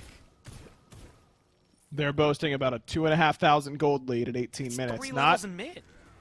Yeah, 3 levels in mid seems a little bit more impactful for me. Can Zeros find a way 4 to have similar impact to Boronic? Pluck onto inbound. Sunder goes wide left, but the Crush Sikkim combo wasn't really there either, so that goes both ways. Stun onto Raffer. Solar Patrol awfully alone, but here comes Zapman. Looking for a little bit more. Zeros can't find the Sikkim. Crush doesn't land either, but neither does Through Space and Time. A lot of stuff going wide so far here to start this team fight, and that favors the Scarabs, if only because they have the healing. Solar Patrol uses the beads, does not get plucked back. And again, the Scarabs backpedaling onto their half of the jungle. Only 1 ultimate down for the Valkyries, and that's Raffer's. Everybody else is up, whereas both Boronic and Solar Patrol waiting for those diamonds to refill before they have the option. Blink on the Zeros, beads used, and a little bit of damage coming his way as well. Looks like the Valkyries don't want to give it up quite yet, neither do the Scarabs. Watery Grave onto Raffer, straight into the waiting arms of Layers, but Zapman's the one in trouble. Ducky and Johnny trying to knock him down, but they can't quite track him down. That Heim survivability coming up huge. Blinking from Raffer, not enough damage, but finally we get a kill on the board. Zapman gonna be able to knock him down. Ducky soon to follow. Johnny goes, hey boys, don't forget about me. You can kill me too. And they're gonna get a chance to get him. Johnny's gonna fall. It's a double kill for Zapman. And Zeros and Emilito just wondering where the hell the team fight was even happening. They weren't a part of it. Zero's once again forced to use this ult. Does manage to use that nice movement speed to help juke from Baranik's shot. But unfortunately for him, that means they've now burned way more than they got out of that one. No Oni Fury slain by the Solar Scarabs. They're going to with fire. A reset and a little bit of pressure. Yeah, I mean, there's so much room for them to wiggle. They don't have anything to worry about. Raffer just now respawns. With that I'm a Monster down, that's the biggest contender for these objectives. The most you have to worry about is Imolito split pushing right now, and Baranik seems to have that one under wraps. No secure here. Baranik is on that left-hand side, so this is risky. Raffer lurking. He's going to come in. This is actually the best secure here, but he pops it a little too early. Didn't have a choice. They're going to turn their attention to Raffer. He tries to get it done, but he can't. Oh. The Scarabs secure the Fire Giant, and they have it on all 5 members. A valiant attempt by the Valkyries, but not quite enough. Baranik here to try and stop Imolito from getting this tier 2. He will be unable to do that, but still a worthwhile engagement for the Scarabs. They now boast a 3,000 gold lead, and Fire Giant around their waist means that lead's only getting bigger. They have 5 towers that they can still take down on the Valkyrie side of the map. And they're going to slowly but surely start knocking these ones down. I'm curious to watch them. Over on right, they have the pressure already with the minion wave. You can see inbound in mid, trying to make sure he clears out a little bit of a path there to the tier 2. Baranik over there on left, just trying to make sure those minions are meeting in the middle. Baranik has his ult to come over, but they're very disjointed. The Scarabs are nowhere near each other. It's just 2 hanging out on right, and now soon enough a collapse inbound, making his rotation in layers as well. Looks like the Oni Fury might go the way of the Valkyries. That's a small price to pay for everything they're about to lose in this Fire Giant. I mean, or everything I guess you're about to gain for this Fire Giant if you're the Scarabs. You don't get the Oni Fury, oh no. All of this pressure you're about to get from literally everything else you're going to do is going to get slowed down just a second while they knock down these next few waves. An early back, spend some of that gold and that golden hand. You can see Pendulum of Ages, Emerald Mail, as well as the Silver Breastplate, plus a few more wards just to make sure the vision goes their way. This is about to be a pretty big swing for the Scarabs. The Oni waves certainly not really mattering to the Solar Scarabs, because these are waves they're going to be pushing down anyways in order to try and get to those towers. Maybe this right-hand wave causes a little bit of awkwardness for them. So it looks like Layers likely has enough for his Bumba's Hammer. He's going to go back to base now that he's hit level 20. A little bit slow on the way out here for the Scarabs. I know that these starter items are important, but Fire Giant, of course, you're on a timer during this time period, so you want to make sure you get as much value out of it as you can. As it stands, this fire is really only translated into a tier 2 tower on the right-hand side, and they don't have that much longer left on it. Less than 2 minutes now on the Fire Giant power play. Yeah, a little curious to see the team be as nonchalant about it. Now they're finally grouping up, but this is starting to spell, maybe the end of what could have been a Phoenix push. You don't necessarily have the time, unless you get a really big swing of kills from an unfortunate defense from the Valkyries here. You either have to all-in commit to this left Phoenix or try to knock down that mid-tier 2 as well. And it looks like they're going to go for the Phoenix. The Valkyries have their chance to defend right here. Look at where Baranik's lurking, waiting for an opportunity to use that through space and time.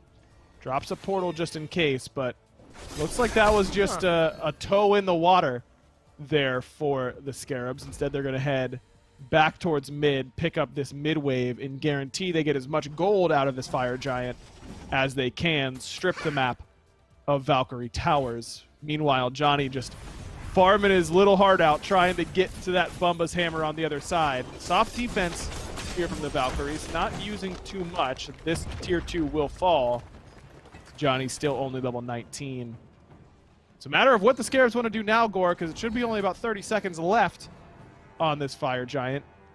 Do they want to try and get left Phoenix, mid Phoenix, or just back it up? It seems like the third is the option. That coming down, they're going to take their win and go spend. Well, they're going to go ahead and pick up those enhanced buffs on the side of the Valkyries, so making sure they keep those timers in their favor, but also stripping away any experience that Johnny might want trying to get that Bumba's Hammer, as you had highlighted. Same thing there. I mean, Scylla, Zero's still not level 20 just yet. Baranik's been sitting there for what feels like ages at this point because of all the farm he was getting earlier on. Didn't get a ton of kills so far, but that hasn't necessarily mattered for him. He's been able to translate it very well into the experience and gold game for himself. And now, you know, you're finally starting to hit some of those upgrades, at least in terms of relics on the side of the Valkyries. It feels like they're still playing this massive game of catch-up. Only 7,000 gold down. Not as huge a swing for the Scarabs as you would like. And I say that in a nice way, because 7,000 gold is very, very difficult to make up. But you look, they have 2 tier 2s still on the map, a tier 1 that they can knock down. That would chunk out about half of the lead, maybe a little bit more there for the Scarabs if the Valkyries are able to get it. So this Fire Giant, still crucial for them. If the Valkyries can make a play or a good stand right here, they could still end up winning this game, causing the Scarabs once again lose a 25-minute plus game just by sheer force of will. It all depends on the next team fight.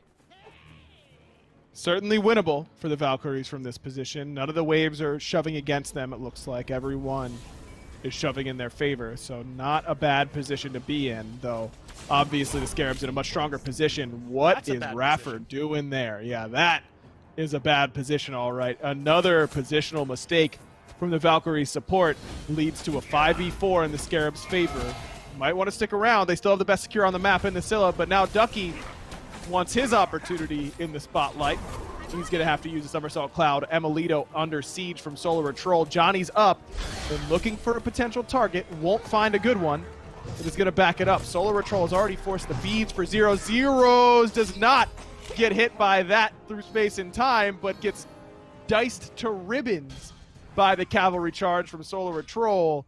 The Scarabs are just making it look easy because the Valkyries are all over the place here, Gormizers. Not working very well as a unit right now. A couple individual mistakes puts the Scarabs in great position to get this Fire Giant. Johnny blinks through, distracts them for a little bit.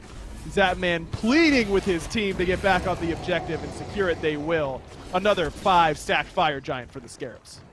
Well, tier 2 goes down in mid there. Valkyrie's able to pick one up, but when you look at what is standing now against them, it becomes a little more difficult to, well, to just say that they got anything big out of that. It's going to be some good gold in their pockets, but again, they managed to maintain what was a 7,000 gold lead for the Scarabs instead of falling any further behind. So some gold in their pockets, a little bit of experience, still not level 20 for Zeros, and he's not going to hit there for a little bit as he has to still farm up as he respawns here. It's unfortunate scenarios. Minion waves in favor of the Valkyries here, so maybe stalling out the Scarabs a little bit, but really, again, it just feels like they are stifling the bleeding that is going to be happening here for the Valkyries, just slowly but surely stopping what is eventually going to come in the form of the Scarabs right down one of these lanes. There's going to be a Phoenix that falls. Honestly, it should be 2, and then potentially a game, depending on how the defense goes for the Valkyries. And they've got, I will admit, a good defensive team. I think Emilito being able to throw a ton of crits from the backline, Zero's a ton of damage from the backline, while Ducky and Raffer and Johnny play distraction. It's going to be helpful, but it's not necessarily the end-all be-all. And admittedly, from what I've seen the last couple of minutes, I don't know if I'm willing to bank on that. Like, they have not been playing really together overall. Yeah. And so this defense, it's going to require some coordination. They're going to have to figure it out.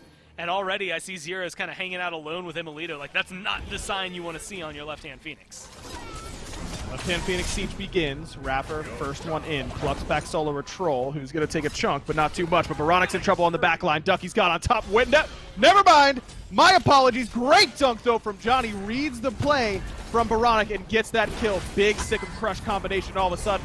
The Scarabs got to get on the run. Solar Troll too low. That I'm a Monster does not find a home as Raffer is going to get picked off. And now the Scarabs, I thought they needed to back up, but even without Baronic, they have the sustain coming from Solar Troll. He's already back up to half HP and willing to blink in, looking for that damage onto Zeros. Look at where SOT is. Zeros nowhere to go. Inbound's going to find his first kill of the contest as SOT has really hit the Jets in these last few minutes. He's had a great game 3, and the Solar Scarabs look poised and ready to claim the first win for the rookies in the SPL. Layers and Baronic are going to get their very first victory in the SMITE Pro League. Congratulations, the Scarabs find the win column up against the Valkyries. I mean, just well played from them, right? From the second game on, even though the second game had some more fumbles, that game was finally, I think, indicative of what the Scarabs can do, which is get that lead, maintain it. It's something we saw a lot of teams struggle with last year as well. So as long as you can hold on to that early lead that they've been able to cultivate a few times so far this week, I expect them to continue on a path like this.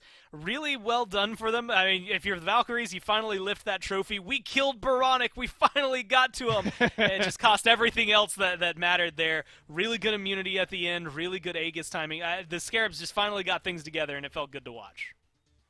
Impressive victory from the Scarabs. The Valkyries stumble a little bit after game number 1, but we're going to look at the silver lining. A couple rookies get their first victory in Layers and Boronic. Exciting to see for sure. Let's throw it back to the desk here shortly to break down game number 3.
And the Solar Scarabs find a way to get it done here. Our first 3-game set of the year. And it's the Solar Scarabs on top of the Valhalla Valkyries. And the time is now to go out and get yourself a Solar Scarabs jersey. Shout out to Insight Apparel, our apparel sponsors for Season 8 here in the SPL. Shop.smiteproleague.com is the link you want to hit up. And go check out some of that sweet Solar Scarabs and all the other 7 teams we got in this league. Jerseys, hoodies, t-shirts, all that sort of fun stuff. Thanks again to Insight Apparel for being our apparel sponsor. Season 8 of the SPL Mifflin. Let's break down, first off, this set. We'll talk about the rest of the week here a little bit later. But game number 3, it's another good-looking performance from this Solar Scarab squad. In the previous set, they had gotten out to a couple okay starts, first bloods in a game or two that they then fumbled away into the late game. But another clean performance from the Bug Boys to get themselves their first win of the year. Yeah, the Scarabs' front line, I think, was one of the most impressive facets of their gameplay here. Just between Layers and his boy SOT, just running it down. It felt like, really, the Valkyries didn't have an answer to it. They really weren't able to regroup once the initial engagement came their way. And I think Game 3 here was potentially the best look we've had at the Scarabs so far. So I'm really glad to see they find their first set win. And another data point over to Boronic as well on this Giannis that it looks good if he gets put into the right situation and he's feeling himself on that day. So shout-outs to Boronic for a great day. Layers, though, tore things up here in game number 3. The Robin pick a bit out of left field. Not in that it's a bad pick, it's just not one of the super highly prioritized junglers we've seen so far. But Mifflin, the Robin that we know we love to see in the early game, help early transition to mid, came out to play here. 9 KDA, 12,000 damage for Layers out of the jungle.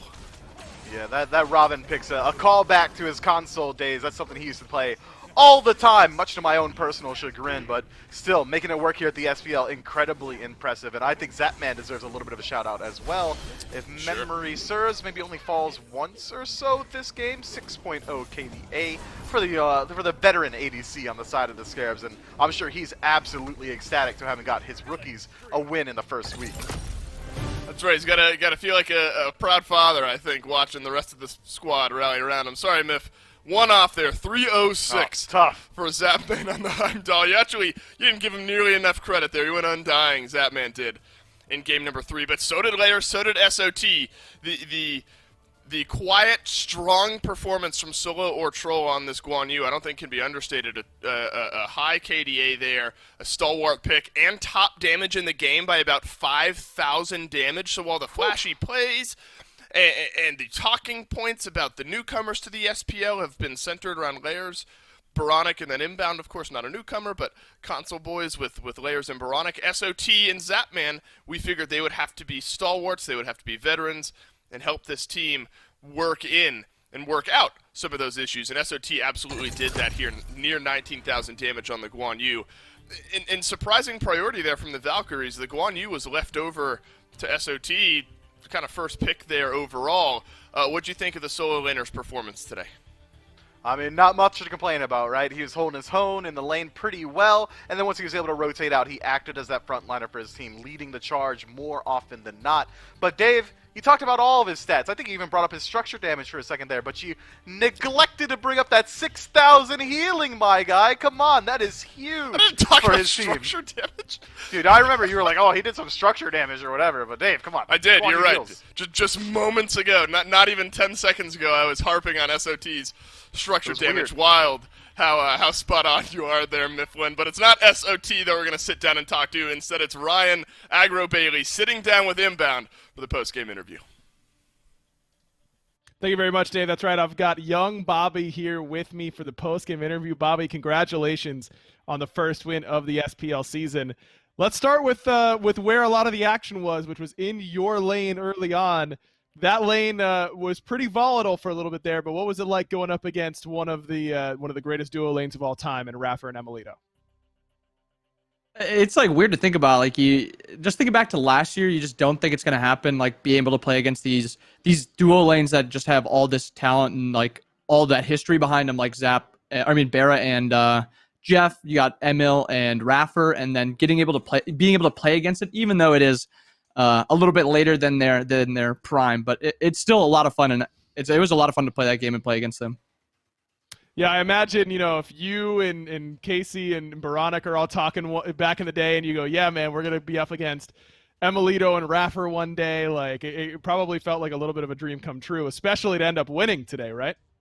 Yeah, I mean, it's like those dreams you have when you're growing up playing baseball or something. You think about playing against those greats, and it's not something you expect yourself to do unless you make it to like a certain point, but it's a good feeling, like just doing it and playing against some of your like idols. Well, today you got the first win for Baronic and Layers, the two rookies and your longtime teammates on the console side of things. How important was that for you? And talk a little bit about what they've, how much they've matured in this short time working with them here in Season 8. Talking about Layers and maturity is something, because you know how Layers used to be. Layers has matured so much through the past, I don't know, even like 1 to 2 years as a player, as a person. And I feel like Baronic's always been a little bit more mature, a little bit more reserved as a person, but Layers is just, I don't know. As a player, he's reaching new heights, and people have got to expect some great play from him from here on out, because he has matured to a point where his play can now be backed up by maturity and smart decision-making, and I think Layers is going to be a really scary player for most people to play against. Well, Bobby, just one more thing before I let you go. You guys have gotten off to some good leads already in this short time in the SPL. Having a little bit of trouble converting on some of those. What are some of the things that you guys are going to be working on these next few days trying to get ready for week 2? it's just like a little stepping stone thing for us as a team. We put in place early game as like the first thing we wanted to get down. We wanted to make sure we could get leads. Now through these next couple of weeks, we're going to be looking to get into the mid game and pushing these leads and being able to make plays around the map around our leads. And if this first week has any, I don't know, add into what the next weeks are going to bring, I think we're going to be a scary team in no time. Well, Bobby, I'm excited to see what you guys continue to bring. Anytime I get to watch Boronic play Giannis, I know I'm in for a pretty fun time. So congratulations on your big win today. Give my love to the boys as well, and we'll see you next week. Thanks for the time. Thank you. See you.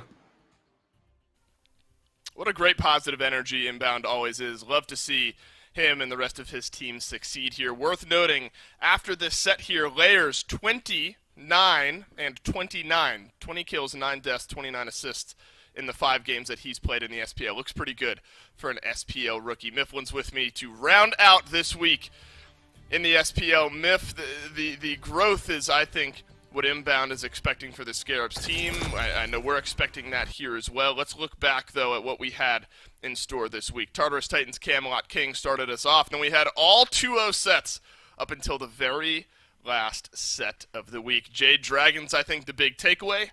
They look good. They look scary. Another big takeaway, the Camelot Kings, a team that we thought might need a little wind-up time to build some of that synergy. They look good.